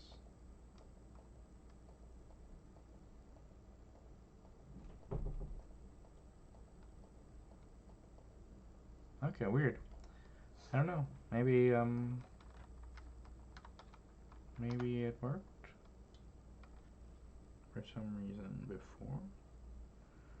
Weird. Okay, let me just run it. Let me just compile it and see what happens. Okay, so HubSpot, and oh, I should have put in the new code. Let me see. Okay, let's just put in the new code now and see what happens. So new code. This does some interesting things. We have to add it to the node graph class. Whoa. No, this is a modern. So new class. Okay. Modern notification widget. Okay.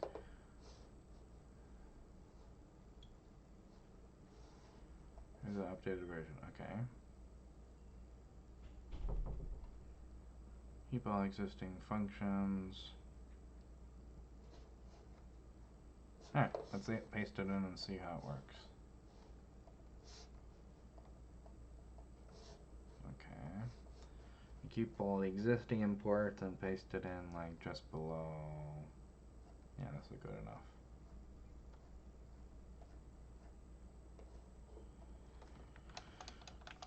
Okay.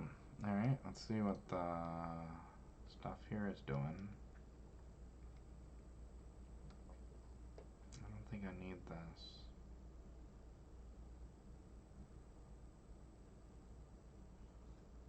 Ah, I see.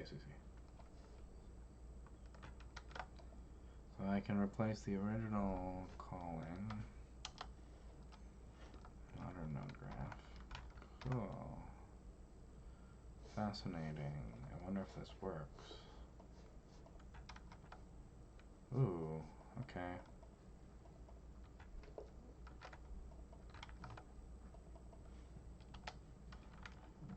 I don't think this is gonna work though. Hold on. Is this gonna work? Modern theme.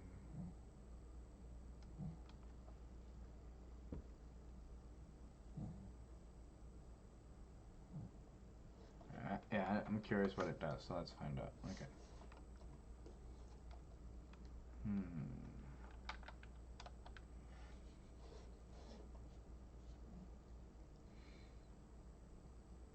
Fascinating.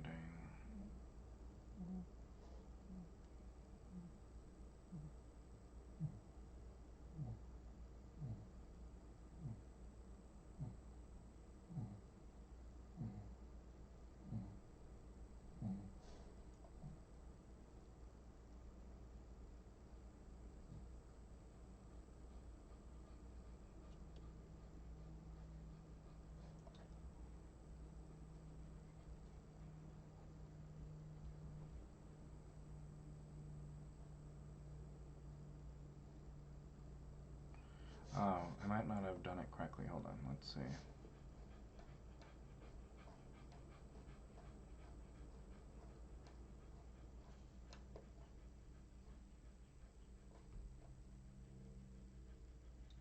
Yeah, I guess so. That looks correct. Interesting. Wonder if that works.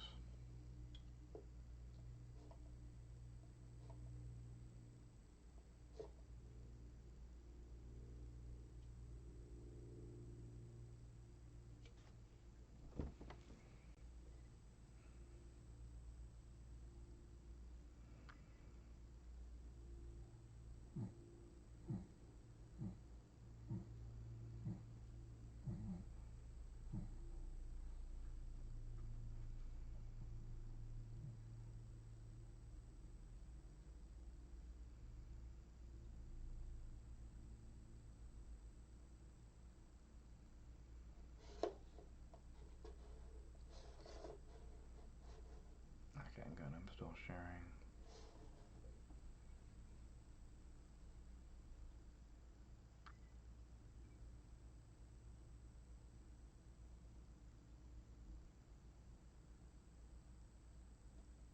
Oops.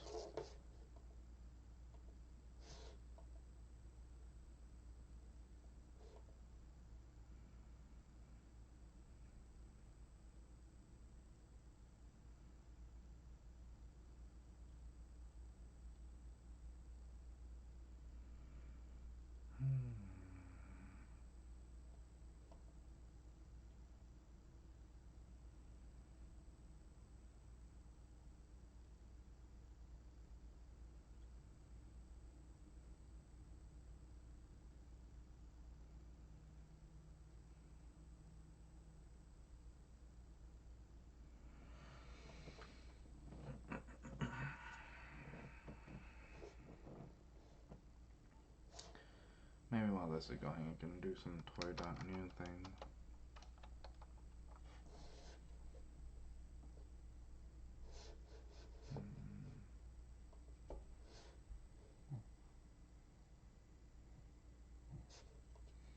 Really interested in what this did, though.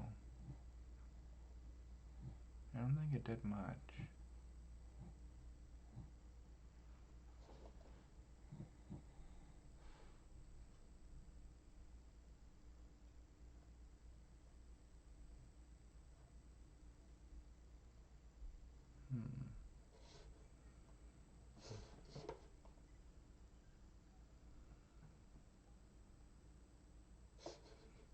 while that's going, I can update it. Okay, let's see what, well, I want to make sure it works first. Let's make sure it works first.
Oh, interesting. This might have been useful. Interesting, okay.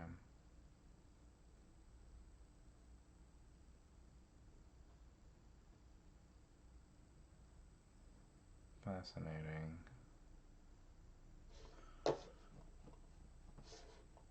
I hope that worked.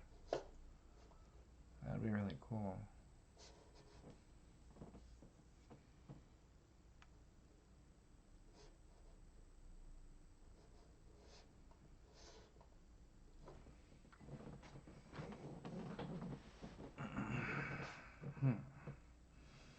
It'd be kind of cool if, like, kind of going full circle, if, like, in the start of the class, you didn't know how to do anything, and then you learned everything you needed to even update the tools that we're teaching to use in the class. You can do that now, actually.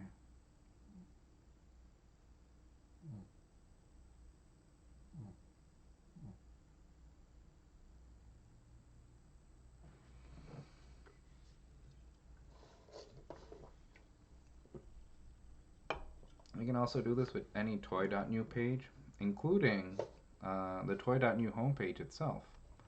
You can view the source in toy.new and add features to toy.new, or any one of these pages. You can view the source, copy it, and add a feature, and it'll regenerate a new one. Or you can even just use toy.new to view the source of toy.new and ask it to generate a new feature in toy.new. That's kind of funny.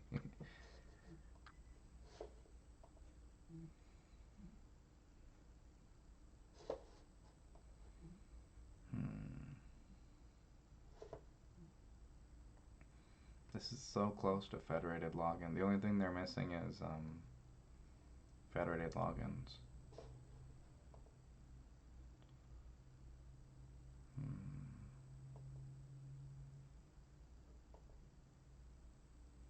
Oh yeah, we gotta link our HubSpot. Let's see here. Oh, almost done. Nice.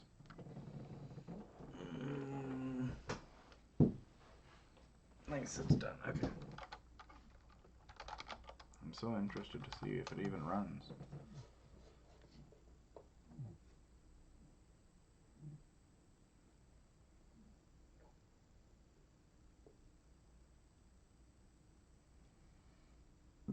Ooh. Oh no. What happened? Okay, hold on. Node graph is not defined.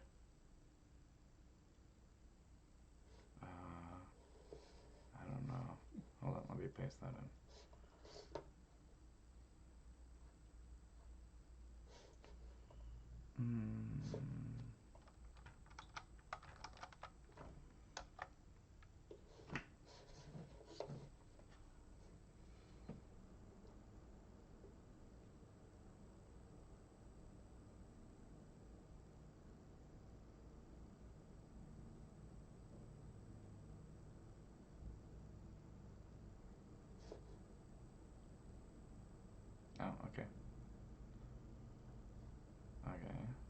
is it saying to do now? Hold on. Wait. Try to define.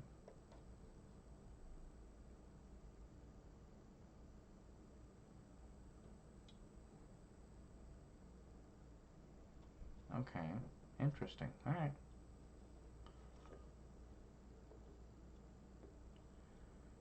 Yeah, if I don't have to edit any code or anything, as long as I'm using the chat, then you can also do this basically the same way.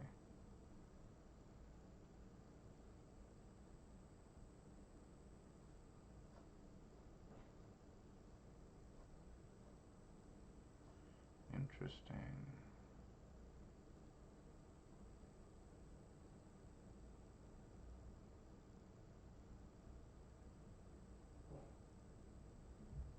I think it's generating a lot more code. Okay, let's see. So we need a new file. And let's revert these changes.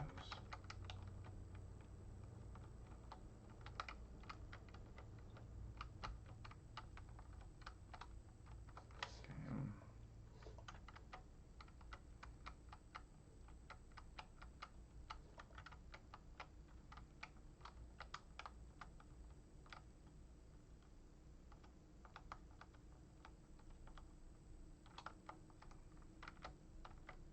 Oh, that wasn't much there. Okay.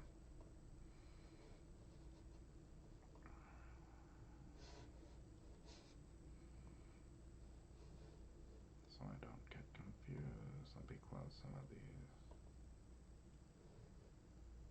Yeah, you guys got that already. Early adoption curve. Standard AI. Hubspot, I need that maybe. Okay.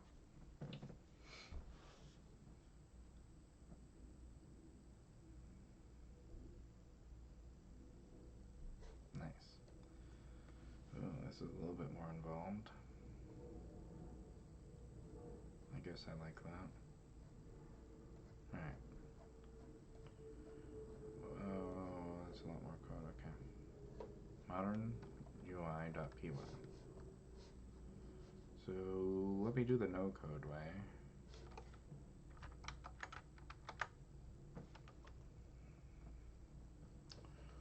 I think we're gonna do,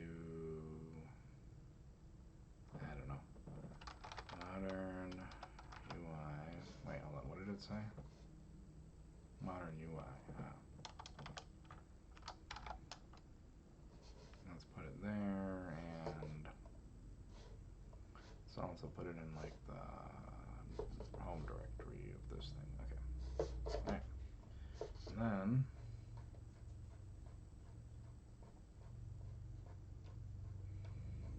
what else is it? Now, okay. After your node graph is created, try to add this import. Oh, I like that it made it like nice and easy to do, and with like error checks and stuff. So, okay, makes me more confident that this is gonna work. Okay.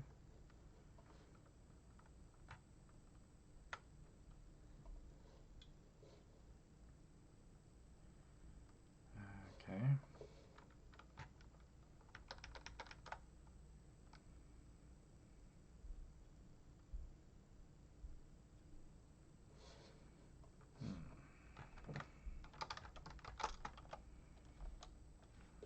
Okay.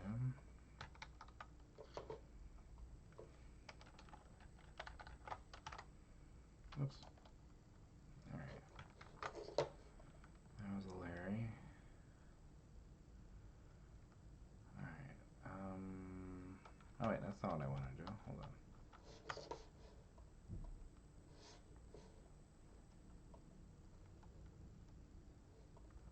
Yeah, let me just go through. Hold on. Okay.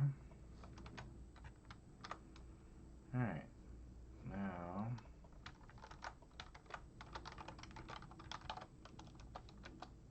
There is no graph Hmm.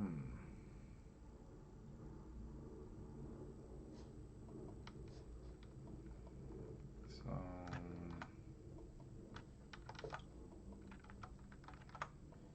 let me try that.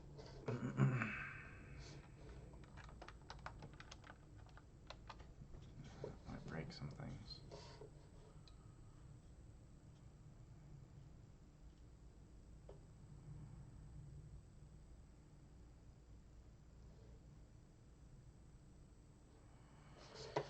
No, I think that should work, I guess. Okay. That'd be nice. Modern UI.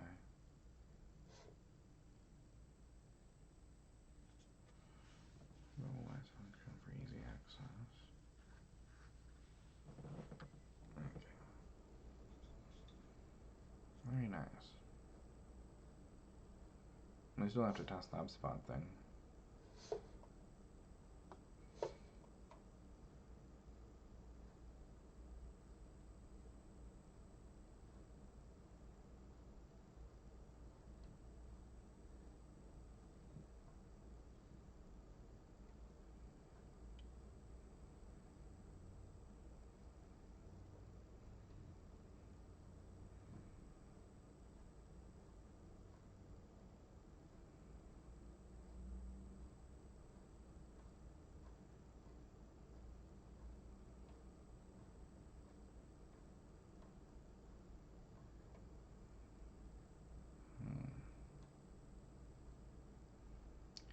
Looks to be most of the same things, but like with interesting tooltips and stuff. That's okay, that's what I asked for it to do. But if it can actually like layer in any UI, then I can make it do wild interesting things like if this works, then next we'll ask for like all the dream functions in the UI we wanted, like showing the data inside the nodes when they run, like the logs of the data, allowing us to edit it on the outside rather than having to double click it. I think that those are the biggest ones, probably. Yeah. Maybe like showing a preview of videos and images and things.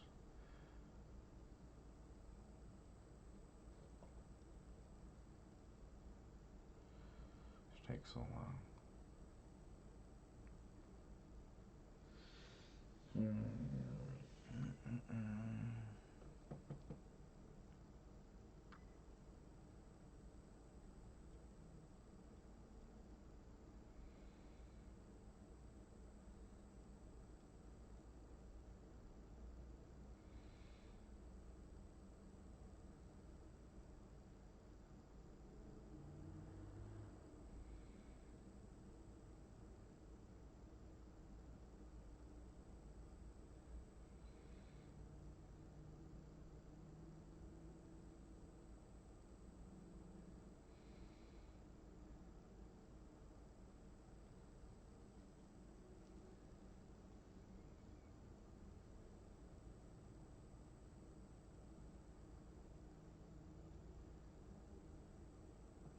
Okay, it's near the end.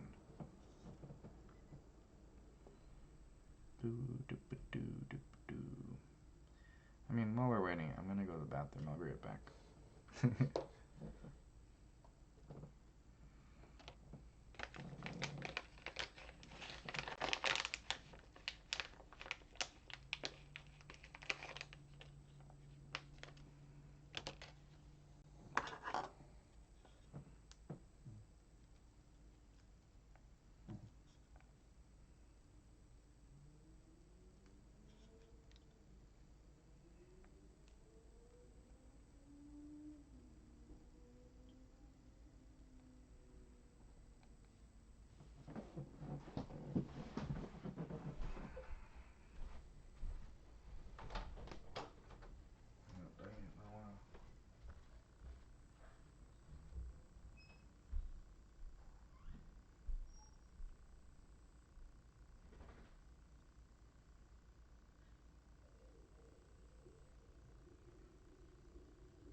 Let's go.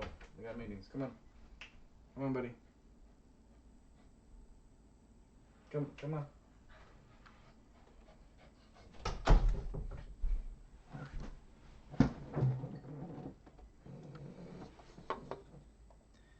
Yeah, I'm not talking. I mentioned I was going to the bathroom, but I'm back.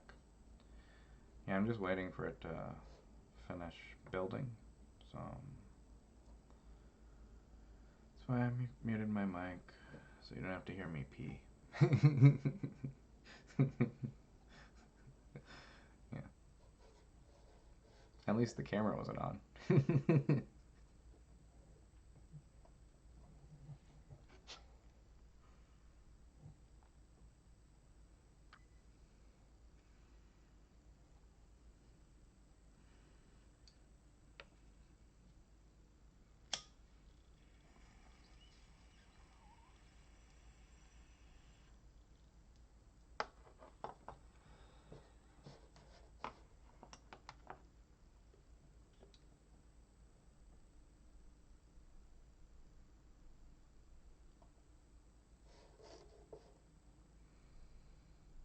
Alright, so yeah, this is kind of the slow part. Luckily, if you're building like websites and web apps, it's usually not this slow. But when you get to huge code bases like this, it takes like 10 minutes each update to test it.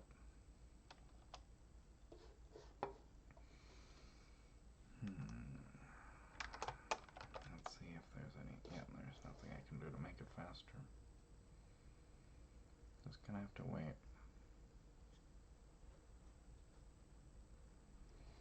Maybe I can ask it to generate more features.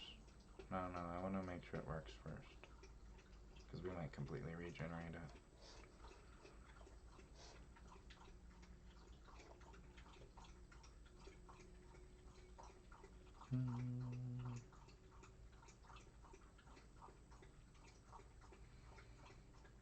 After some point, though, you usually get like a template that you're not going to change the template from too much, so then you can start dropping in things in parallel, like that Hubspot example. Each of these, the Hubspot integrations we were doing, we could have generated each of those in parallel and like done a bunch of them in the call. Okay. Because they're all exactly the same, but you can do them separately. And yeah, you could do them as PRs and merge them in order on things.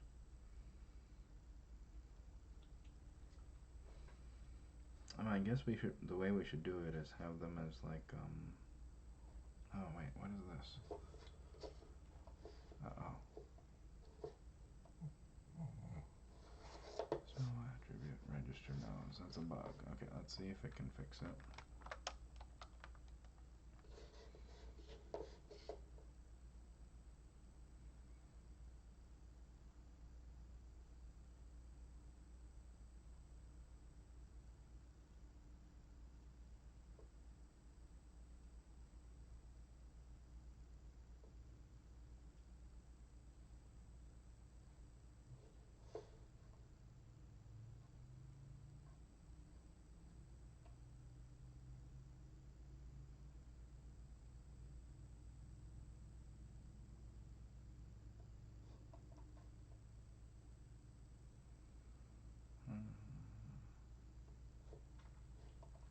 Okay.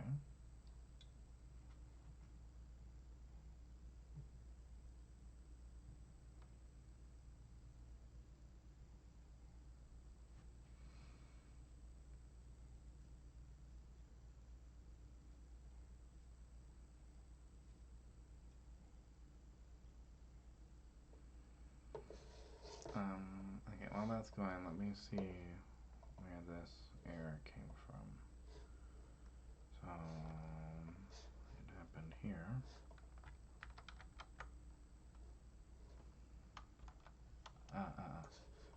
I see. So maybe we can just do this at the end after everything is set up so we don't break it for now. Yeah. So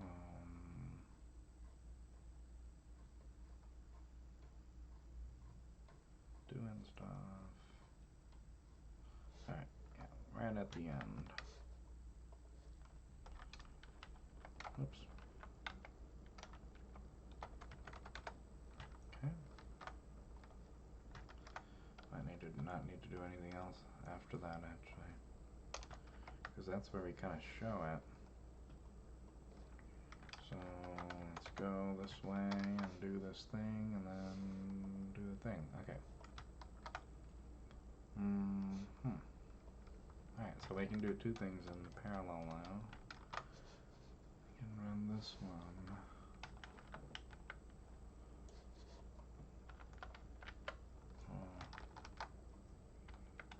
Okay.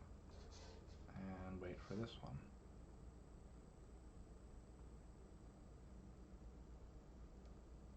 Oh, it's done. Alright, let's see here. So if that doesn't work, we can use this.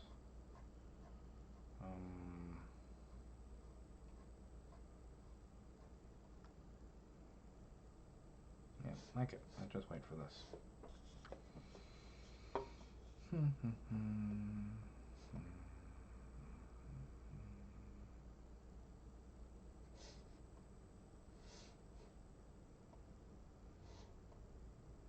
I wonder.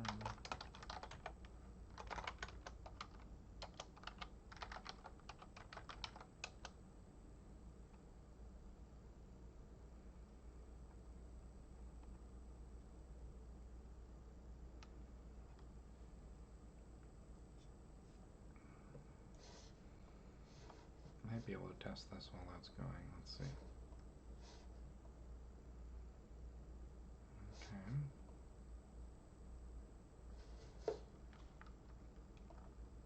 Yeah. So.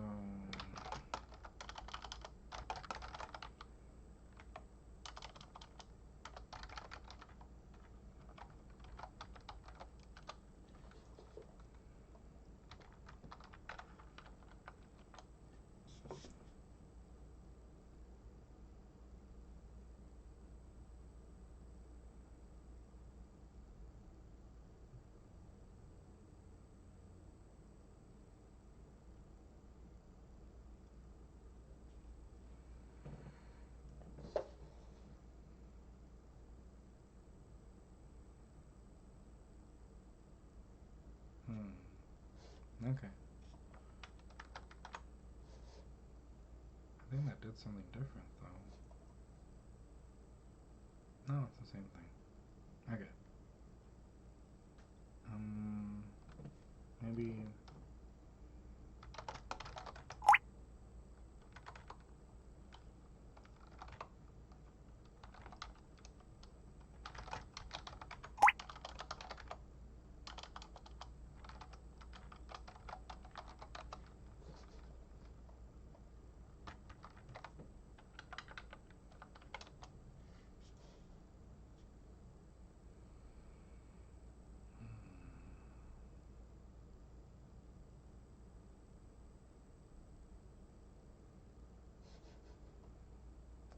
That's still building here.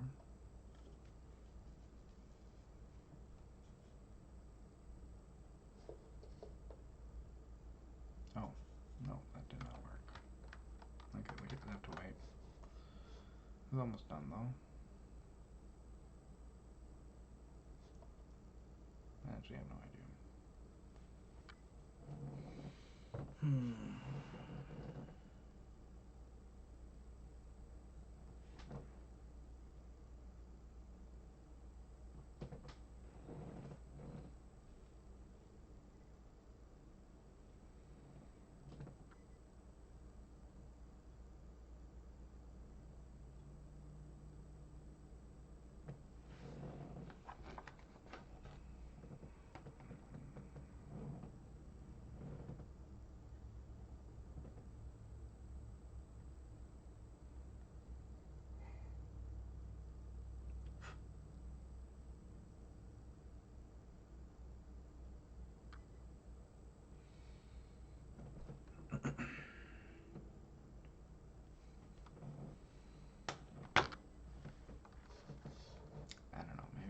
like review the AI news or something while that's going. Let's see, AI news.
Like everyone who left OpenAI started like a $10 billion startup. Ilya started a $32 billion startup. Mira started a $10 billion startup.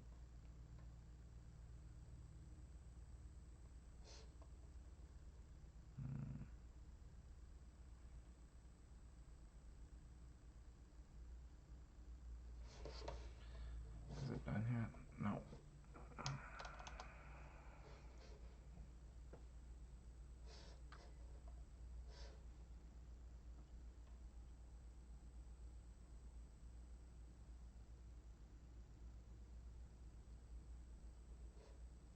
Oh wait, didn't they just say they raised 16 million? Hold on. Did they shut it down? Oh, the party. I see.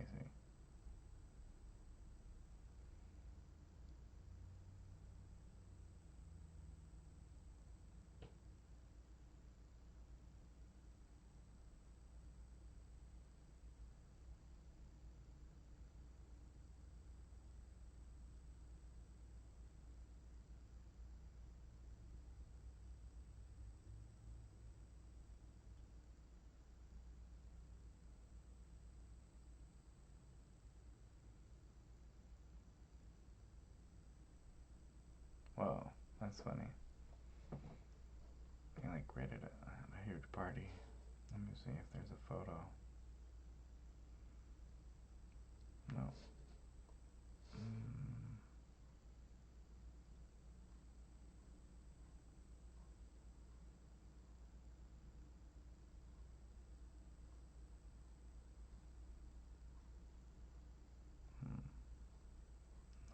No photo. Okay, is it done yet? Oh, it's almost done. Good.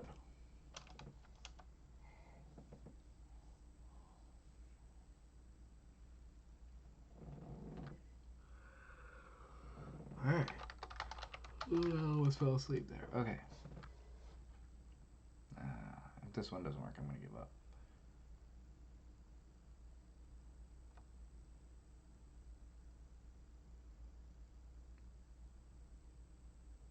And try again later. Oh, I did stuff. Okay. Ooh.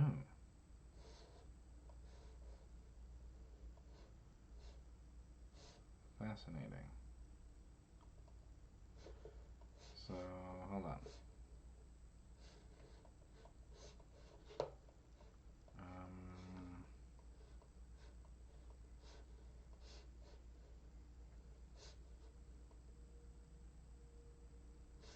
I don't think it did anything. Did it add the Hubspot button? Yeah, the Hubspot button's there. Okay, hold on, wait.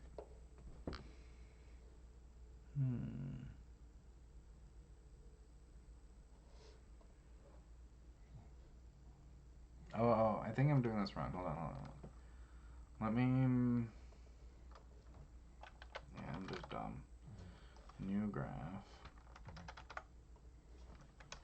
Okay. New graph. Don't show.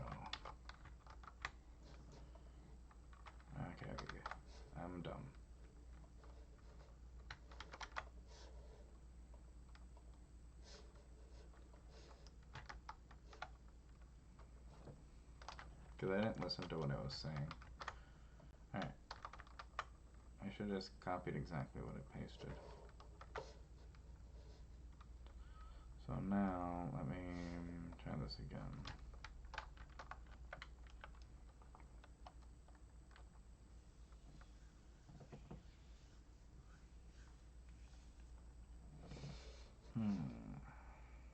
Alright, so let's go back to the news. Clearly,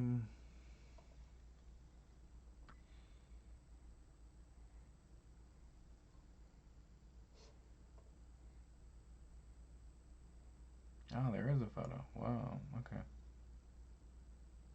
That's funny.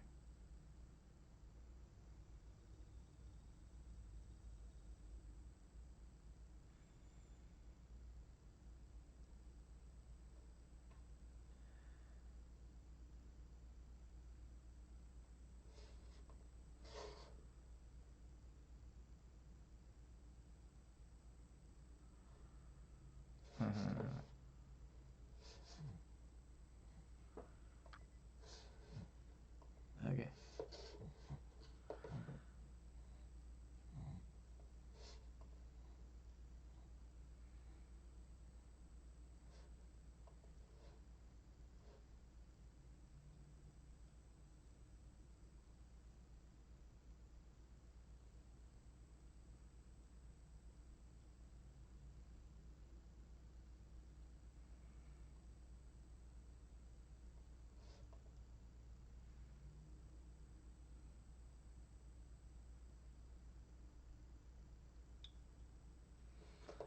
Oh yeah, I guess I can, while we're waiting, I can see if there were any questions.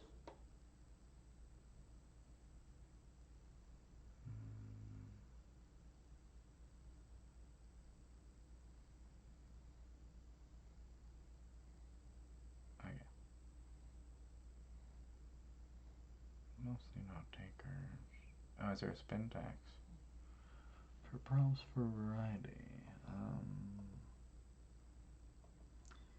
Yeah, you can kind of use spin tax in the magic scraper prompt and things.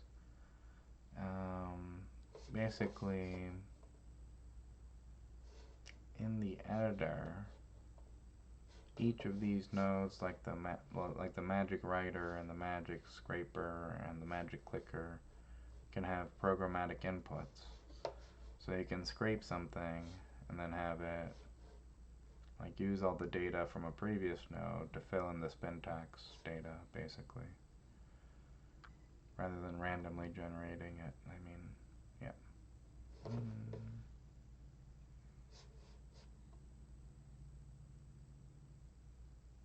Okay. Questions. Text to video.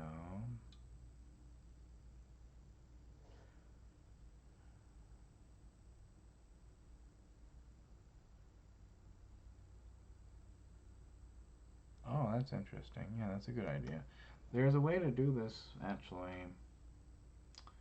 You can actually paste this whole thing into OpenRouter chat, and it'll do a few things. But I think toy.new, I think, could also generate this. Let me see. Text to video.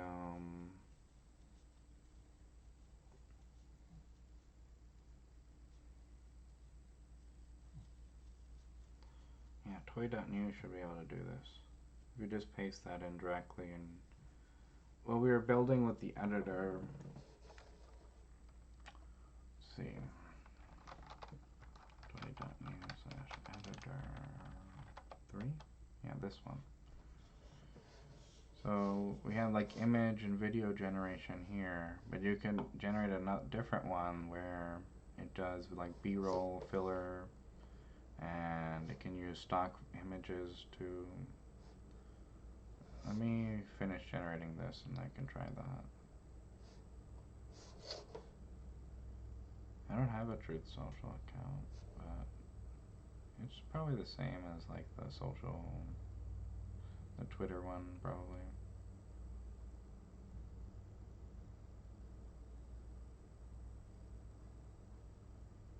Recording will stop in 2 minutes. Okay, I think that's all of them.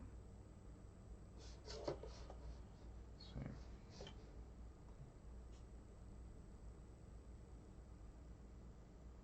And there we have it this time.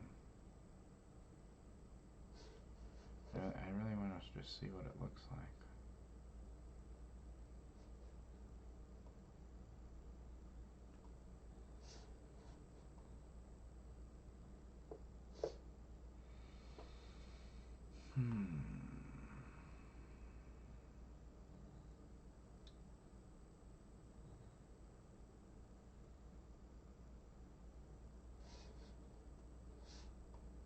Okay.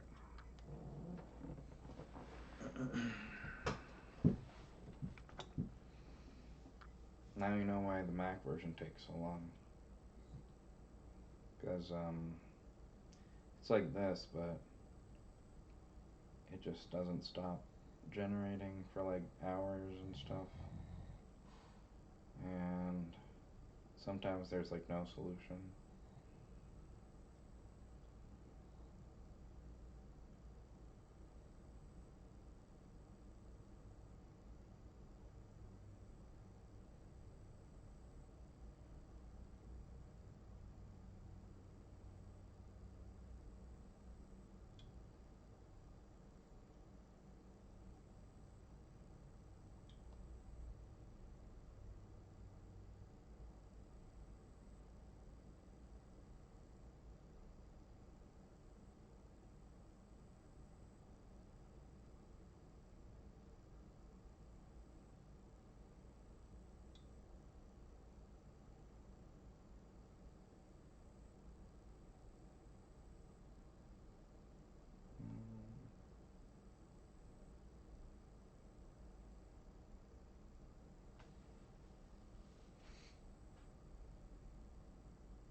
Looks like it's almost done.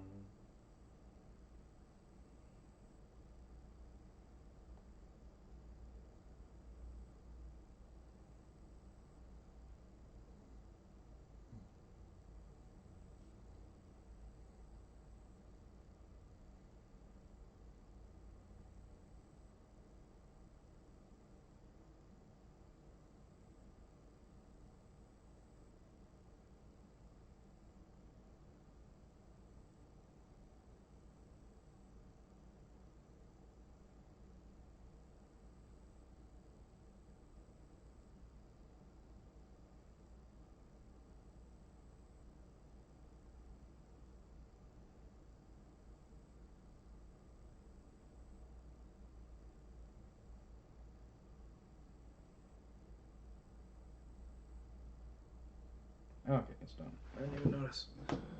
Alright, this. There we go. Got a good feeling about this one.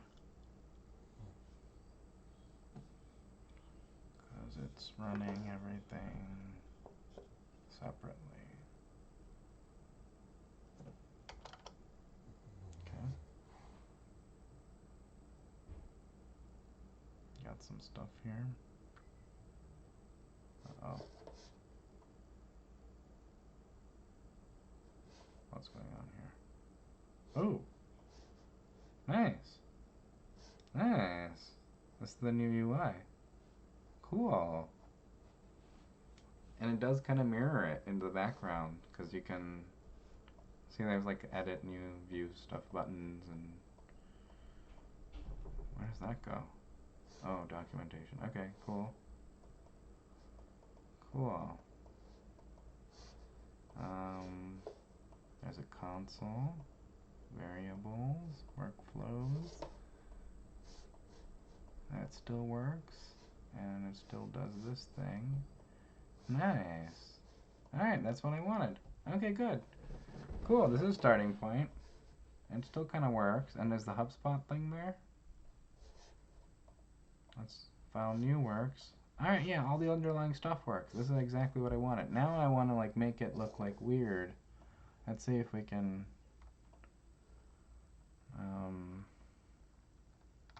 R. Let's see if the HubSpot thing works. Oh, it's running. Yeah, okay. So this is what I wanted to show you earlier. I didn't get a chance to show you the authentication stuff. So, oh, someone wants to join us. Hold on. Okay, cool. So the HubSpot, we got the new UI working just now, and I'm testing the HubSpot integration. So what happens with the new native integrations is when you add it using Arcade, like Reddit or Google Sheets or Gmail, it asks you to click this link. So I kept it in the console here so that you can copy it on cloud servers and paste it into your home browser. And then I'm just gonna like give HubSpot access or something, I guess. Okay, cool. Yeah, connect. Done. And then now let's check back here. It did it. Cool. Let's see, what was it supposed to do? Oh, found one contact for R. Okay. I think it saves it in the data, but okay. Alright, that's fun. Alright, so that works. And we have this new UI that's like really nice and fancy and stuff. So, cool. Did it show? Ah, cool. It found it. We have a new console down here now. Neat. Okay. What else? I don't think full screen works as well, so I need a better full screen. Run, stop, schedule, view. It's a little bit nicer, I think. What else we got here?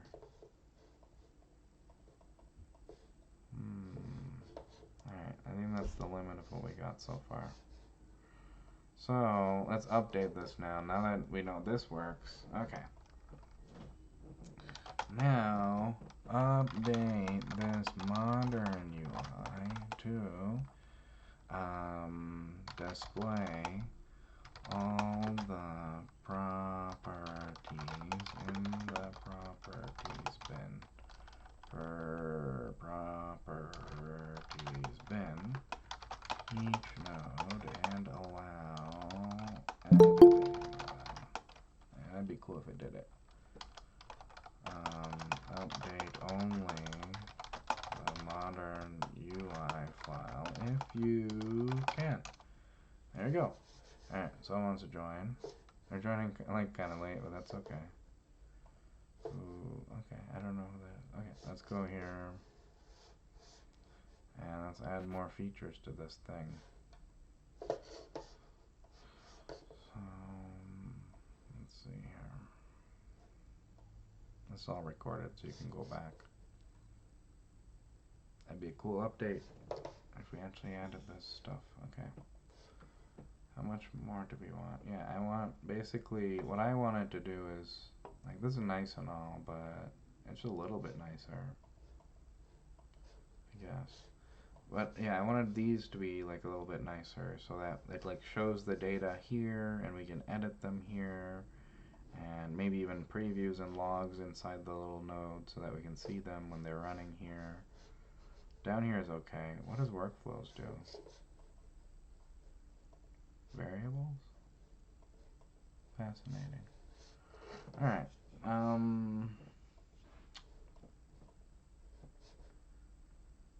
What else we got here? I guess everything kind of works the same. We need better icons, probably. Okay. We can probably have maybe ChatGPT generate these icons. Ooh, I wonder if we can do that. Okay. Let's see if we can do that.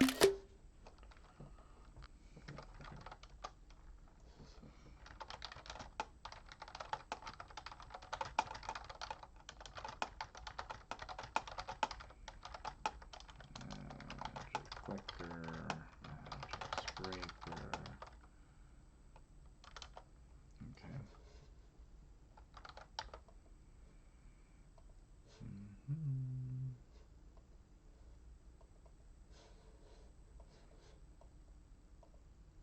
Okay.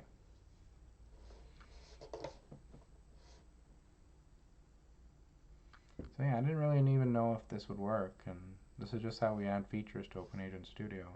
We didn't write any of the code, I just kind of asked what I wanted it to do, it generated the code.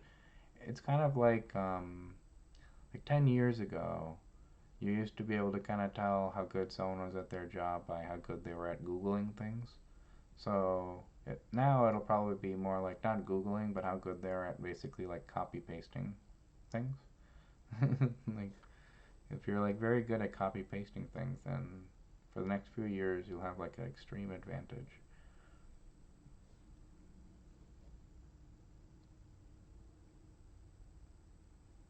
over the people who are not copy pasting things.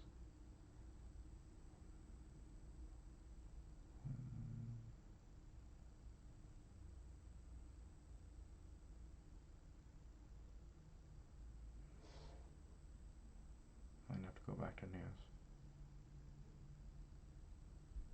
No, this is generating what I asked it to do, and then yeah, okay, we're just waiting for it to generate now. It's cool if it would just be the UI file, because then I can drop that in.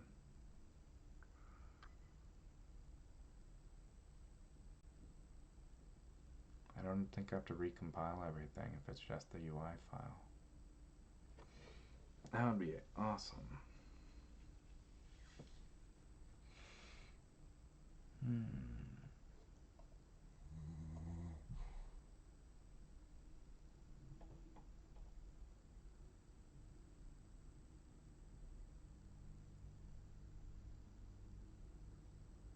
Because now that it is like a new UI library.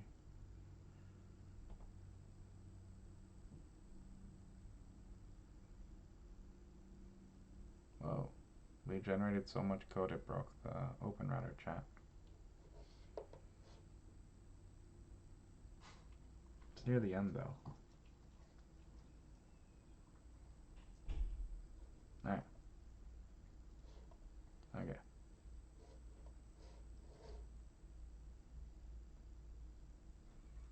Alright, and then you just copy paste all this.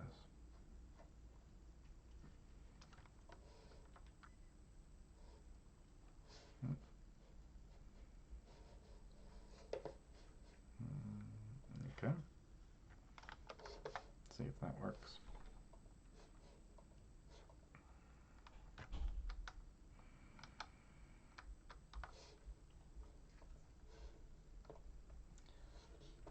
If we can do this without having to update everything, that would be awesome. Okay, let's see.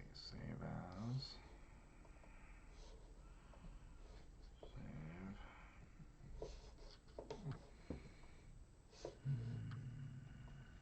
Okay. See if that worked.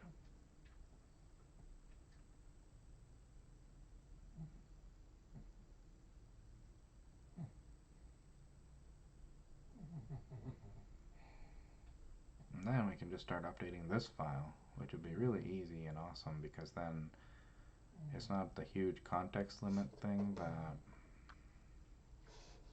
Okay. So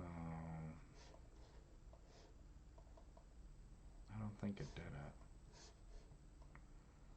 Let me.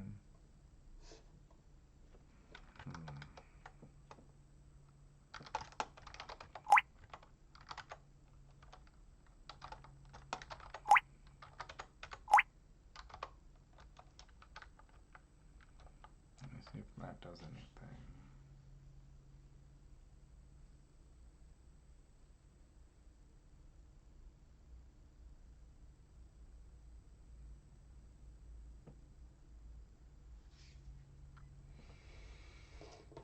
And then I can, if this works, then, I mean, this works now. I can publish this update back to the GitHub, and then now you guys can update the UI very quickly by just updating that one file.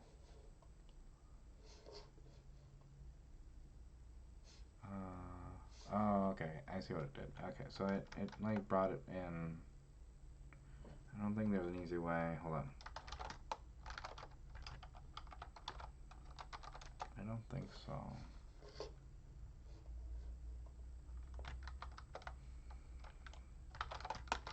I don't think this overwrites if it injected it in PyInstaller somehow, but I can try.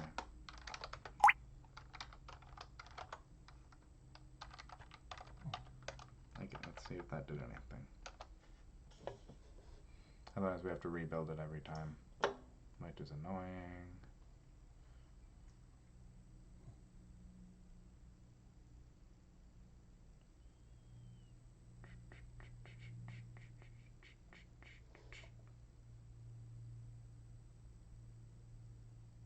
I mean, I don't think we have to.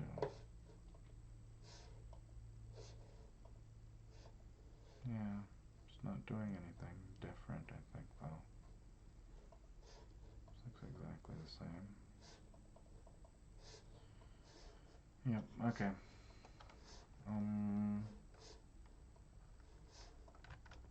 Well,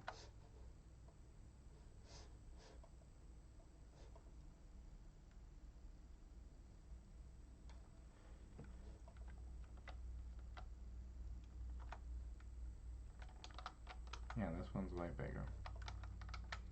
Okay, I want to see what this new big one does. So, but hold on. Um,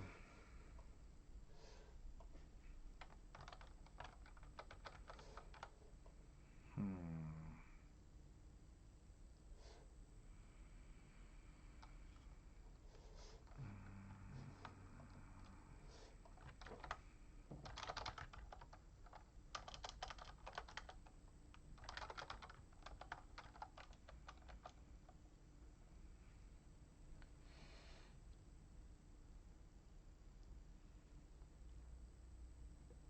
Yeah.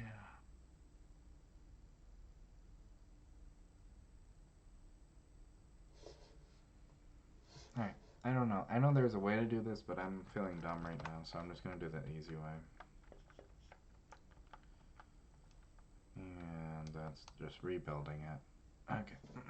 But it's making good progress. So,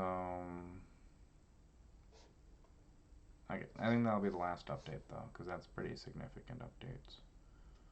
We added Hubspot, and we added a whole new UI to OpenAgent Studio. And if you followed along, you can go to arcade.dev and add like any new integration you want now, using the same methods that we taught using to build simple tools. But basically, you can see now that we're all on the same level playing field. Like, this is exactly what I was doing to update AgentsBase, OpenAgent Studio, Toy.new, all those things, and it's not more than really copy pasting. So it's not really that hard, it's just kind of tedious, maybe. But for the next few years, the people who go do those tedious things will probably capture most of the value. And the hard part isn't actually doing the tedious things, it's figuring out the idea for like the most valuable idea to work on. That's usually very hard. So if anyone needs help with prioritizing their idea or something like that. Oh yeah, someone did mention that they needed help with something. Let's see, maybe I can generate that while we're waiting. Okay. Let me see if I can open a new chat. Or I can do it maybe in toy.new. Let's look at some of these. Text to video, yeah, okay.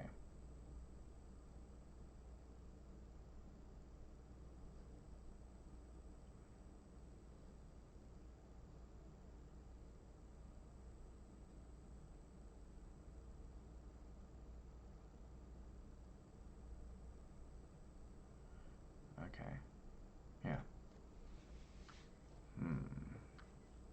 I wonder if the runway API has any restrictions.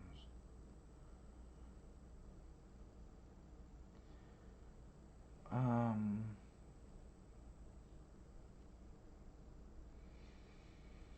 hmm.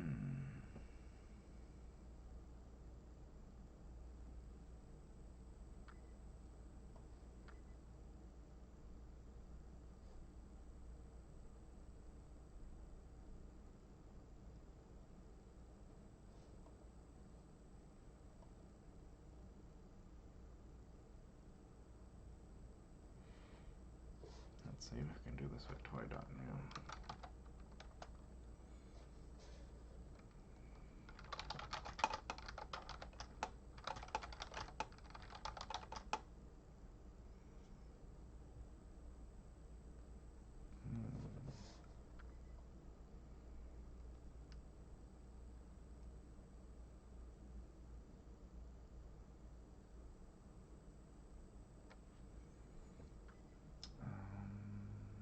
Let me see.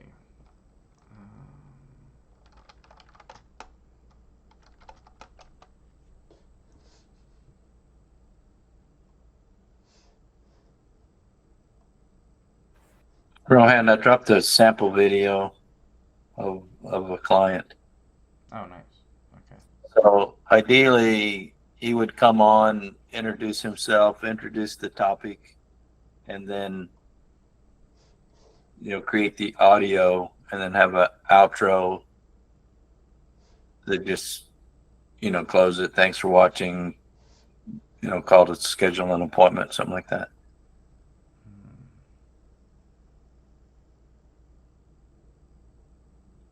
Oh, I see.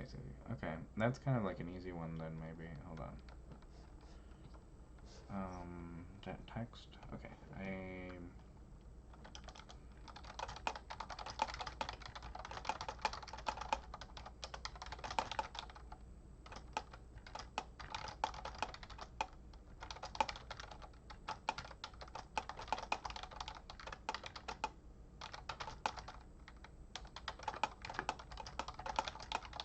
Top of the video.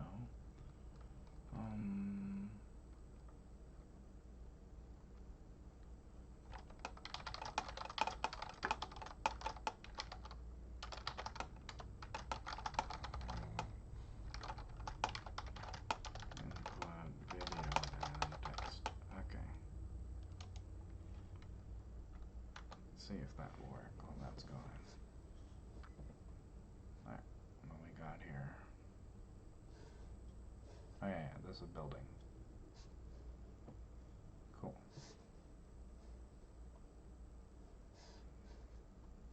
Let's see.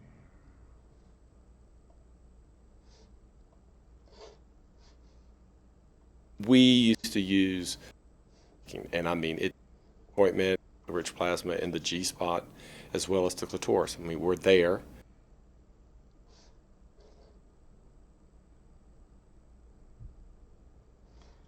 Okay, I'm gonna download this.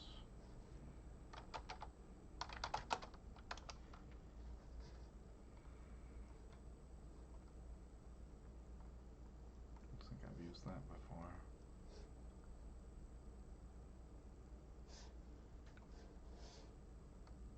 Oh no, it's slow.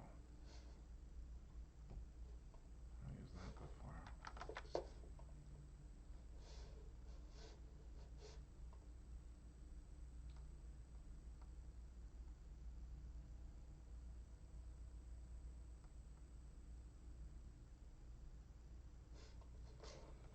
Okay.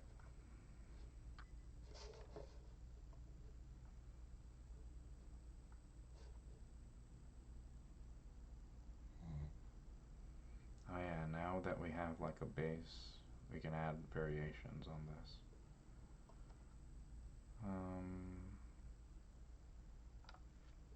I would rather get it to the point that's easy to update without having to recompile everything. How could I do that? Let me ask chat router. Okay.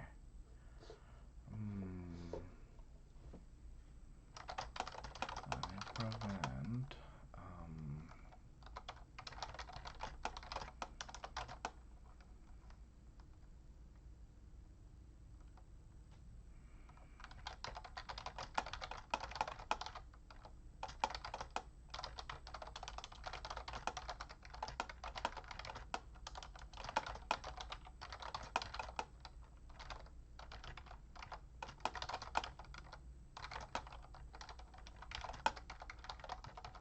maybe it just knows. It might be something simple, like I should just delete the file. Oh, I'm out of my max tokens. Wow. We hit like 200k tokens or something then. That's interesting. That's like, I just needed one more. That's funny. Okay. Okay. Alright. So, when that happens, eventually that will happen. But we're now like at the limits of what we can do with AI coding tools. So if you get to this point, you should feel good about yourself because you can build stuff on the bleeding edge. But eventually you will just run out of every possible token to generate anything. So essentially when you get to that point, then you need to feed it in only pieces, like only one function at a time, and say only update this function and make it do this, and then you yourself need to have an understanding of how all those things work at that point to do it that way, basically. Ooh, it did add node properties. So, oh, well, I don't think it worked, but it's here because it's supposed to show more node properties. Oh, there it is. Nice. Ooh, how did I do? Oh, there it is. Cool. That's better. That's not what I wanted. I wanted it to show up inside the nodes, but I guess this is a little bit nicer. I don't know. I don't like that it's hard to make it full screen. And it's kind of like squinched. And in the screen, it's like squinched into the screen or something. But this is making progress. Very nice. This looks better than the old one. The old one's kind of ugly, right? This one.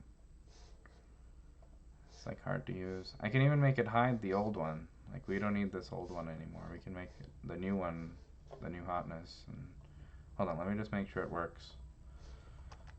So magic scraper. Oh yeah. I'm like confused now. I don't even know how to use it anymore. So it does not work. Wait, hold on. Oh. How do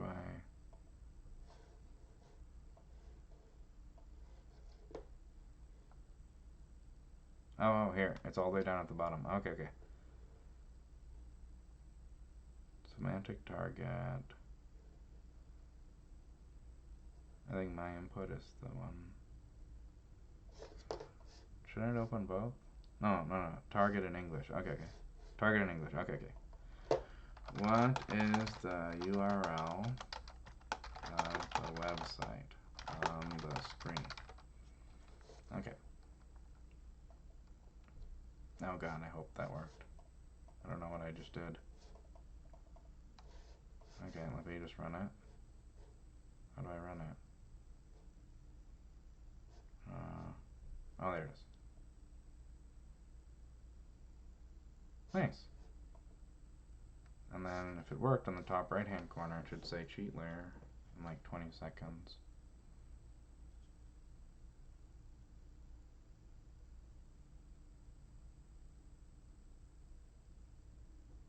Maybe it didn't work.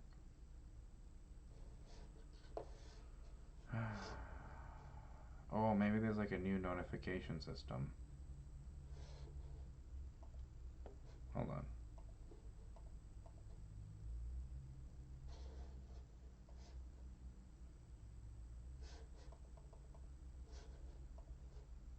Whoa.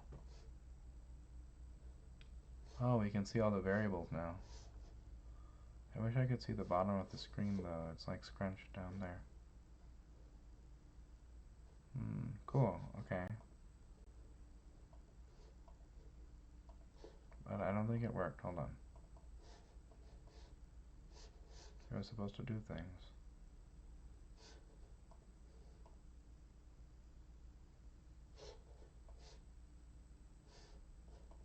Oh, here. Okay. Oh, it's sending the request, so. Oh. Let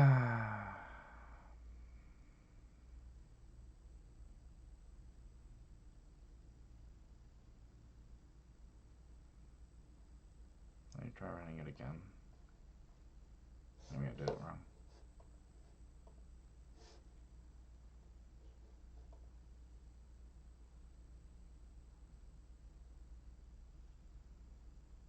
Okay.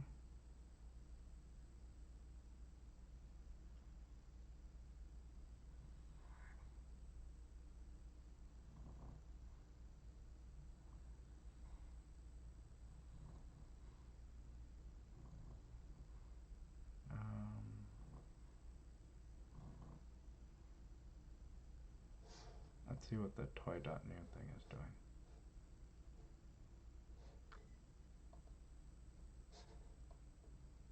Wait. Oh, here it is. Okay. So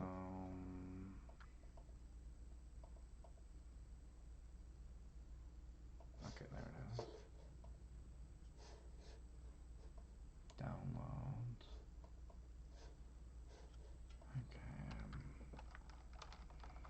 I don't know. Use toy.new to build your own video editor tools. Oh, there's a voice.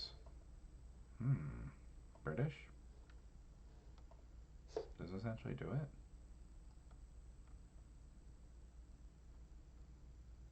It's doing something.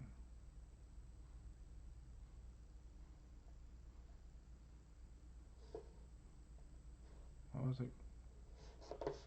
What was it doing?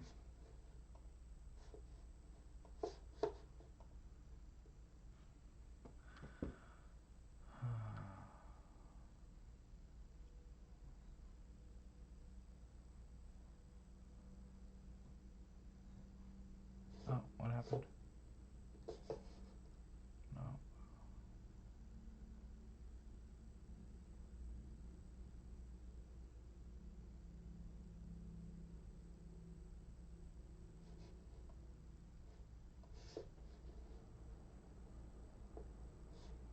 Maybe it's gonna take a while because it's kind of like a long video. I don't know.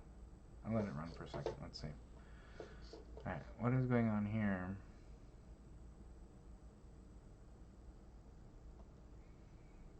Ah, I did get it. Cheatlayer.com. Cool. We just didn't see it. Or something. Cheatlayer.com, cheatlayer.com. Maybe it was like delayed or... Let's run it again.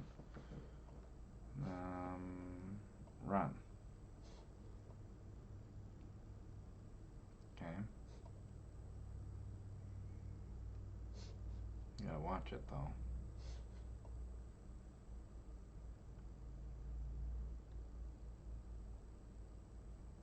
Where are the notifications now? Oh, it must be a new notification thing. Oh. Ah, see? Okay.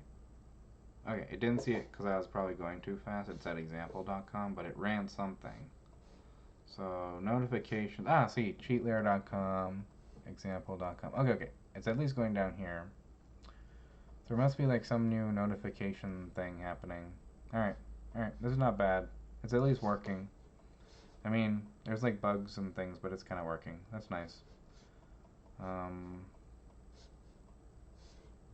It's not exactly what I wanted, but it's getting there. Okay. So I'm going to leave it alone for now and update it later. Alright, that's good enough for now. Let's see what this toy stuff does. Where'd it go? Oh, here. Let me see here.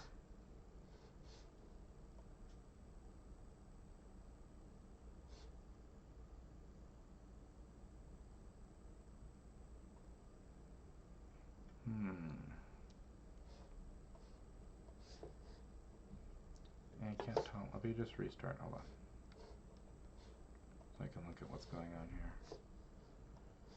Is it using a network API? Test text. Hello. Hello. Alright, let's use the default one. Go. So what happened when I clicked that? It's not using any API.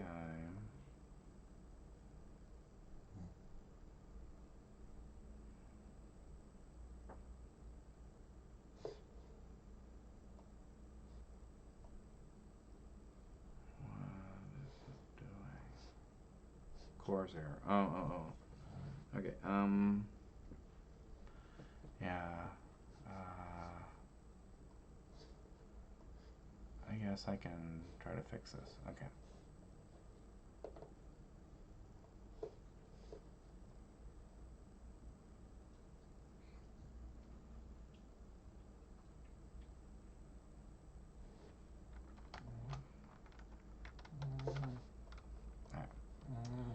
So hit the Alt key. Don't use Firebase to store the videos and store only locally in the browser.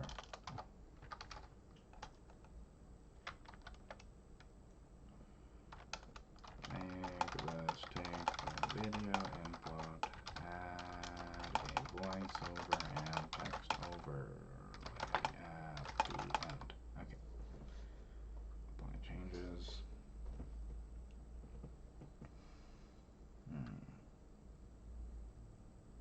Nice.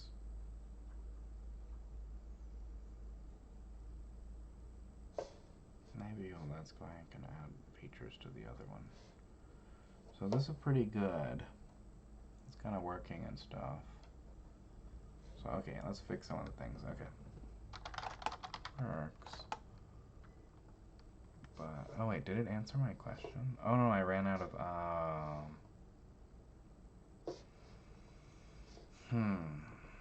Alright, let's do one thing then. Modern UI. Yes. Okay. Try to rebuild it without it so I can drop in the file. If that works, then we can quickly just edit this file for the updating the UI.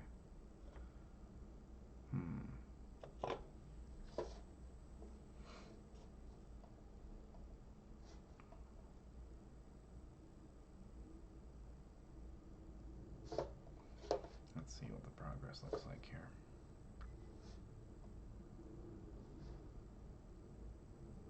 Whoa. It's doing stuff.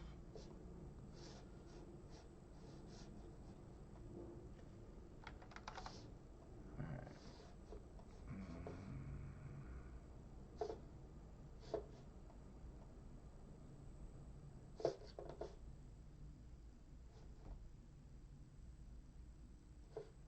Is it done?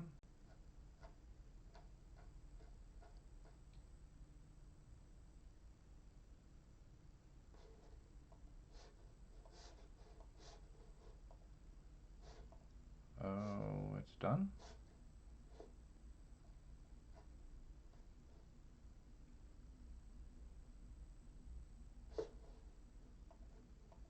Wait, hold on.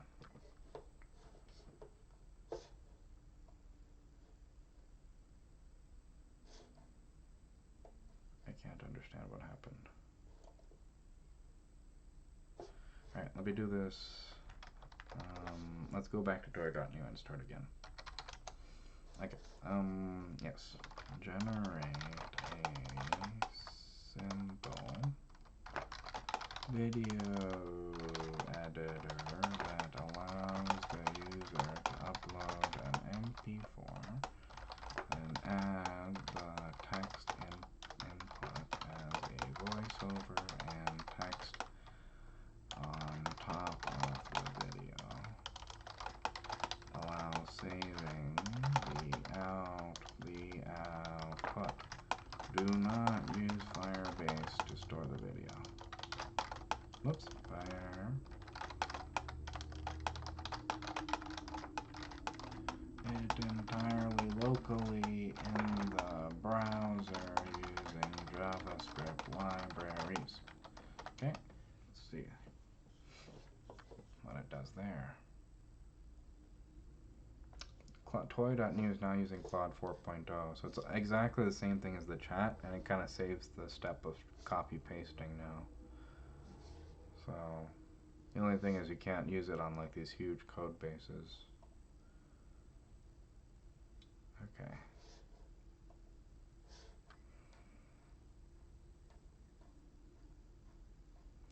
Oh, it's a 3-hour class.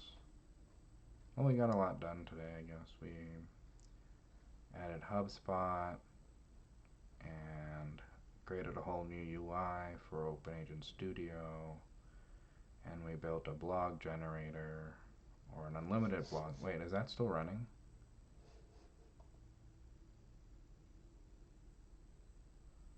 No, I shut it down. Okay, yeah.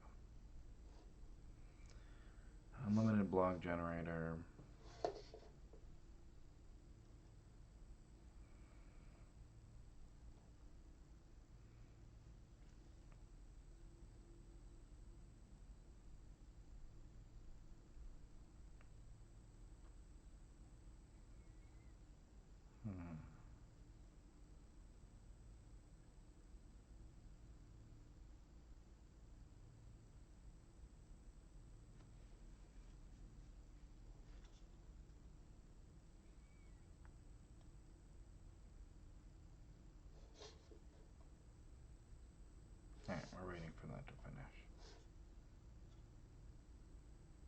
Oh, there it's done.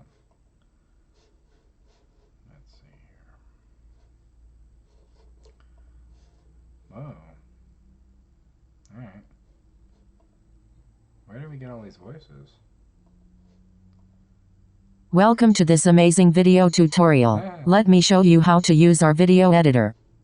Welcome to this amazing video tutorial. Let me show you how to use our video editor. Welcome to this amazing video tutorial. Let me show you how to use our video editor. Welcome to this amazing video tutorial. Let me show you how to use our video editor.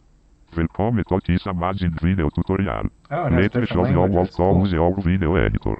Velkommen til let's, disse what does amazing that video use? tutorial. Let me show you how to use our video editor. Welcome Oh. to this amazing video tutorial. Let me show you how to use our video editor. Welcome to this amazing video tutorial. Let me show you how to use our video editor.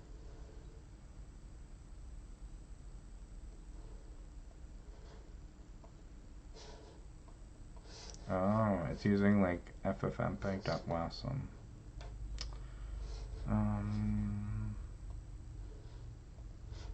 Let me see.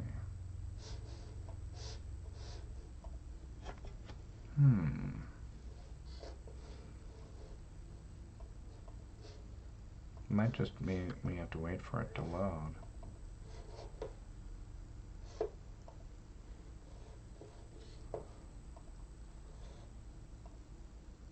Yeah, we have to wait for it to load maybe. Okay.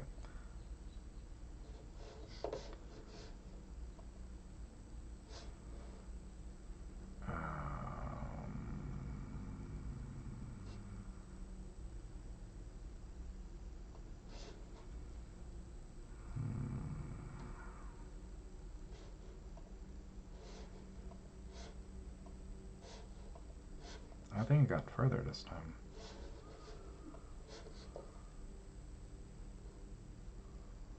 Oh yeah, let's edit these errors. Okay. Yeah, Rohan, don't spend too much time on it. What I really like it to do is mimic the voice of the original video. And I know you can train. I can't remember what program it is that does that, but there is a way that you can clone a voice and then do the text to speech. Oh, you want the voice of the original video to say something at the end, you mean? Well, I want the voice of the like that doctor that was in that video. I want to be able to create additional videos and give it the script, but make it look like he did it without him having to actually do the video. Oh, that's just HeyGen. So Yeah, hey Jen, and then yeah. So maybe just we can clone that at some point. So you can use the HeyGen API. Let's see. Yeah. Create video avatars.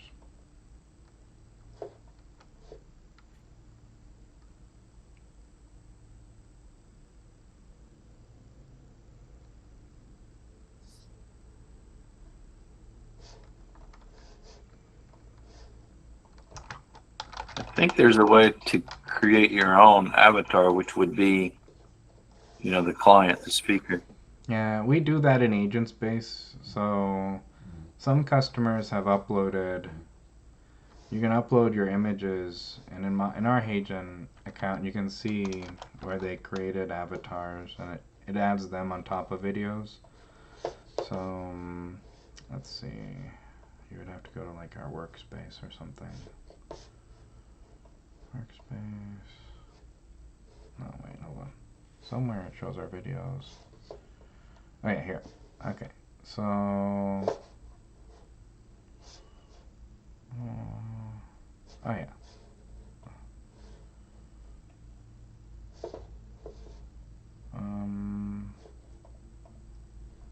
We had more customers with avatars. These aren't mine though. Okay. But yeah, you can just upload an image and a video and do it, but they have an API to do it, so you can create your own app to do it. So, hold on. Create avatar videos. Generate a video.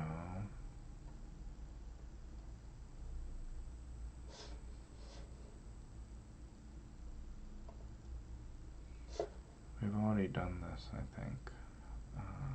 But there's a way to do it with videos.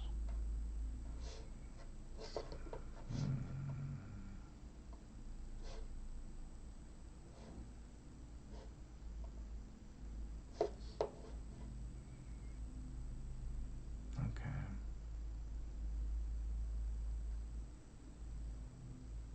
Video inputs, okay.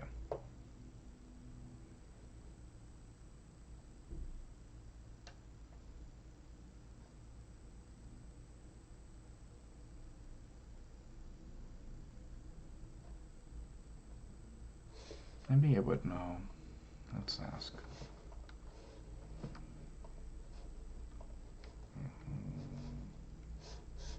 Oh, I think this finished or something.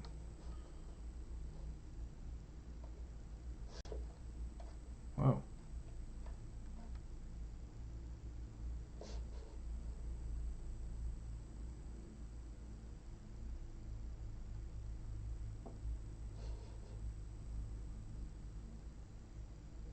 Oh. Uh.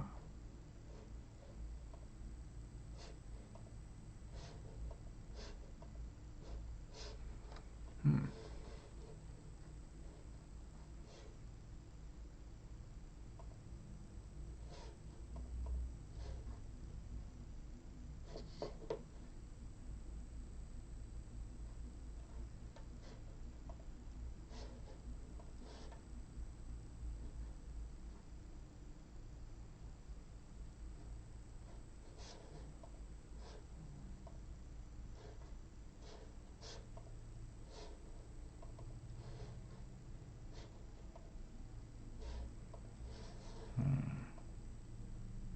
Okay, anyway, let me go back to the other one. Yeah. A web app uses the HeyGen API to create your avatar using a video as input and allow the user to specify the text of the video. Specify. So I think I can do this in toy.new because it's the same thing now. So I guess the only reason to use the chat is to ask it questions. So let me see if I can, yeah, I guess I can ask it. HeyGen API for video avatars that takes video as input.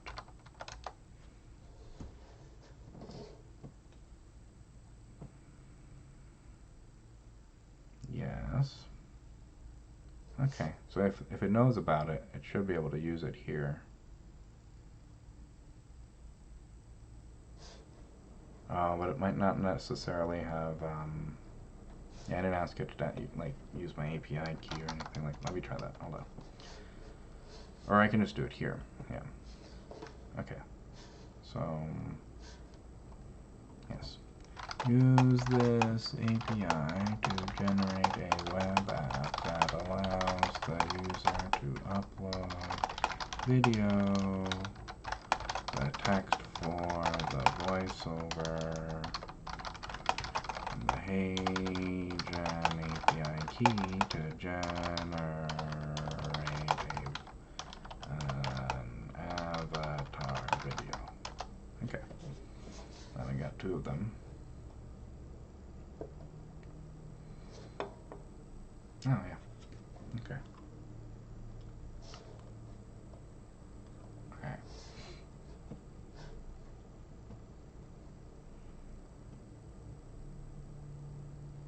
Let's see here. agent API key.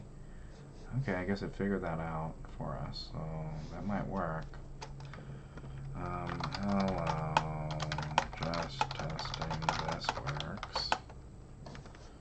And now I need my API key. Let's go to agent.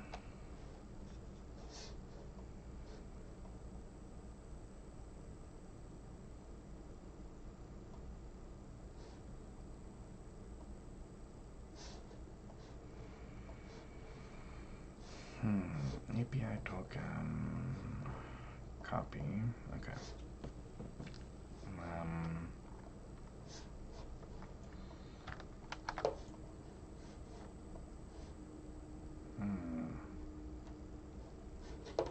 It's doing something.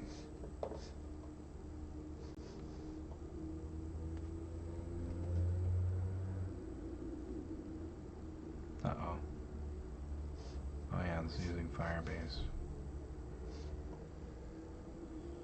I mean, it might not be an issue. Alright, let's let that run and see what happens. And then here, this might be better. Let's see.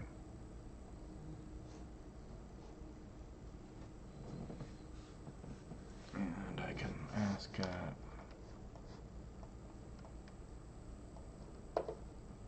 Yeah, I can start another one just without the Firebase.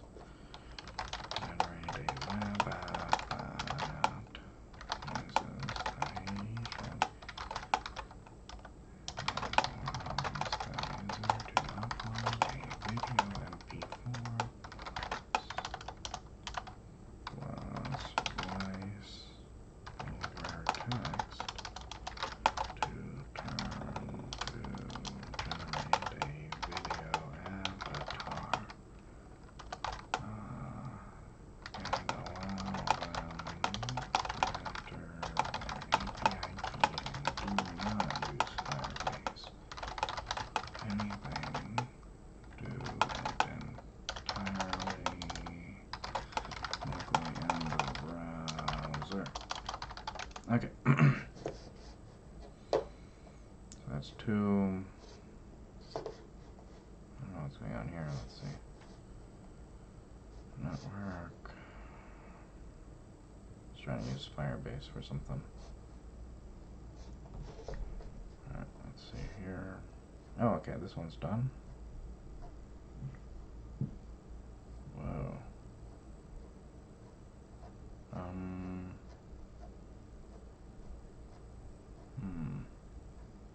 Whoa, okay. This is like a whole little web app.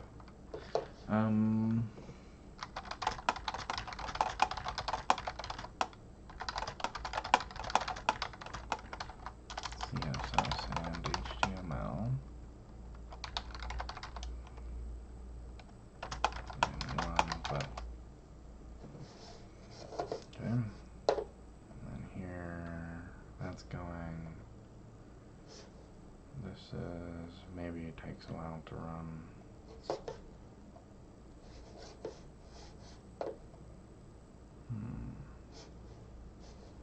A lot of errors there though. Okay.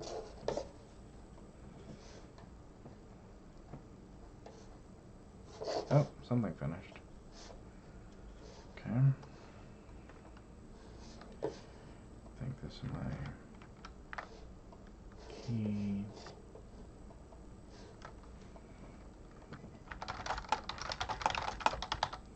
Just testing this works. Oh, it's doing stuff. Oh, what? That was fast. Like a person's own blog. That's it. It's added benefit. And it I don't think it worked. Hold on.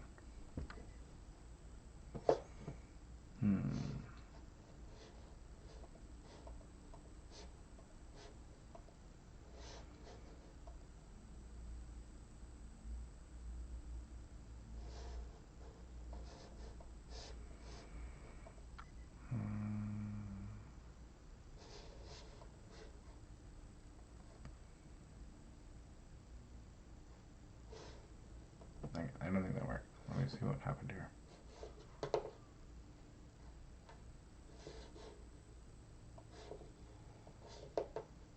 Okay, that's still going. And here, no idea.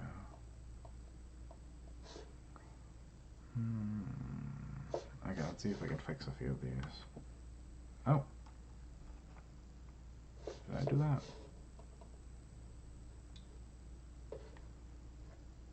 Maybe.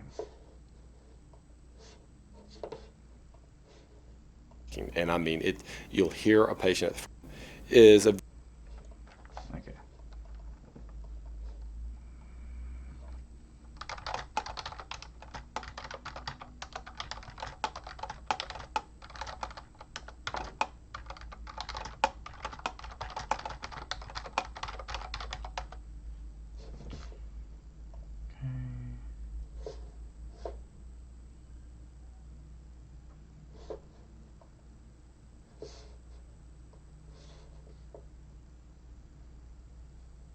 Oh, okay.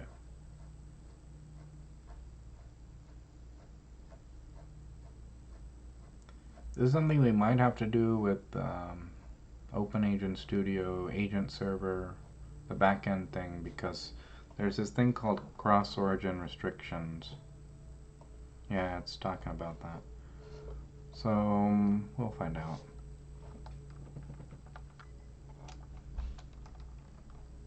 That prevents you from doing some of these things unless you have a backend, basically. So, let's see.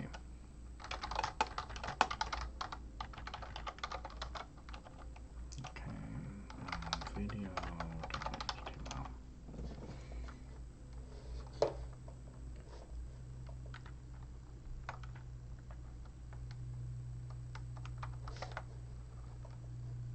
And that's still going.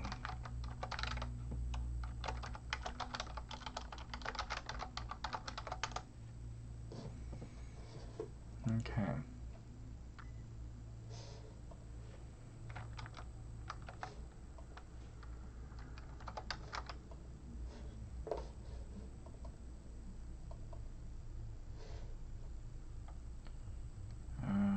Fascinating, okay.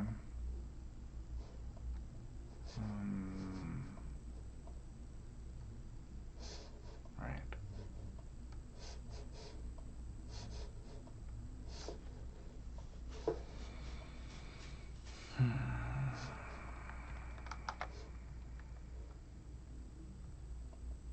Okay, I already did that.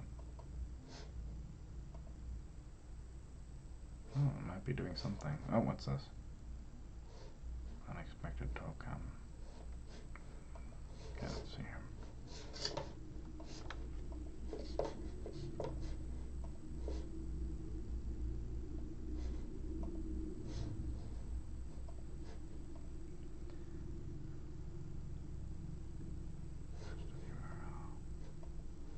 Okay, yeah, it might be the issue of the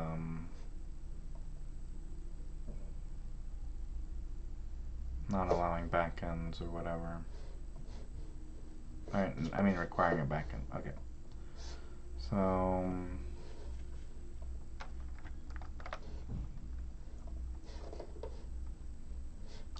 that's like an easy fix in if we use like the backend version. Oh, whoa, that looks weird. Okay.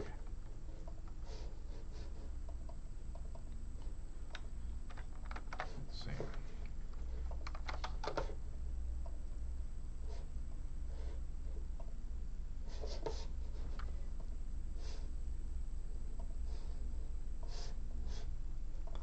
No, I don't think this worked. basically an O-shot. You're getting a euphoria effect as well. Yeah, we'll probably need the backend. Okay, all right, that's okay. So that's enough for today. I recommend it for doing that instead of using toy.new, you can use OpenAgent Studio's Agent Server, and this thing has a backend. Oh, did this finish?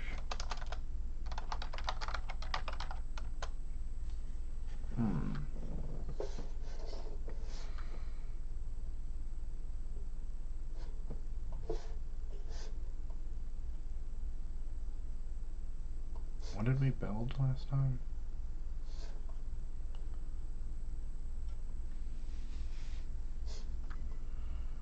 Yeah.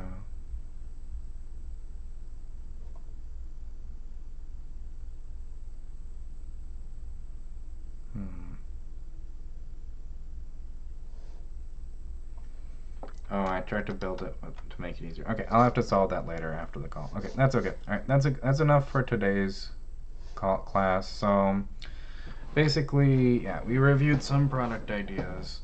This is everything you need to iterate to product market fit, validate ideas, build a landing page and an MVP, and essentially the first principles you need to basically build any product and figure out how to build stuff people want, basically. So I'll do more live streams, like maybe over the course of the week, to help people who are still building and stuff like that, so you understand how to do it. But there's nothing more to teach, actually. This is everything you need to know how to build almost anything, and including unlimited agents. But I wouldn't scale up agents until you reach something called product market fit. Otherwise, the problems also scale up, and it doesn't actually get easier, it gets harder to figure out something called product market fit. Okay, so that's good enough for today. I'll probably see you guys sometimes this later this week in live streams. Have a good day, have a good weekend. Thanks, guys. Bye.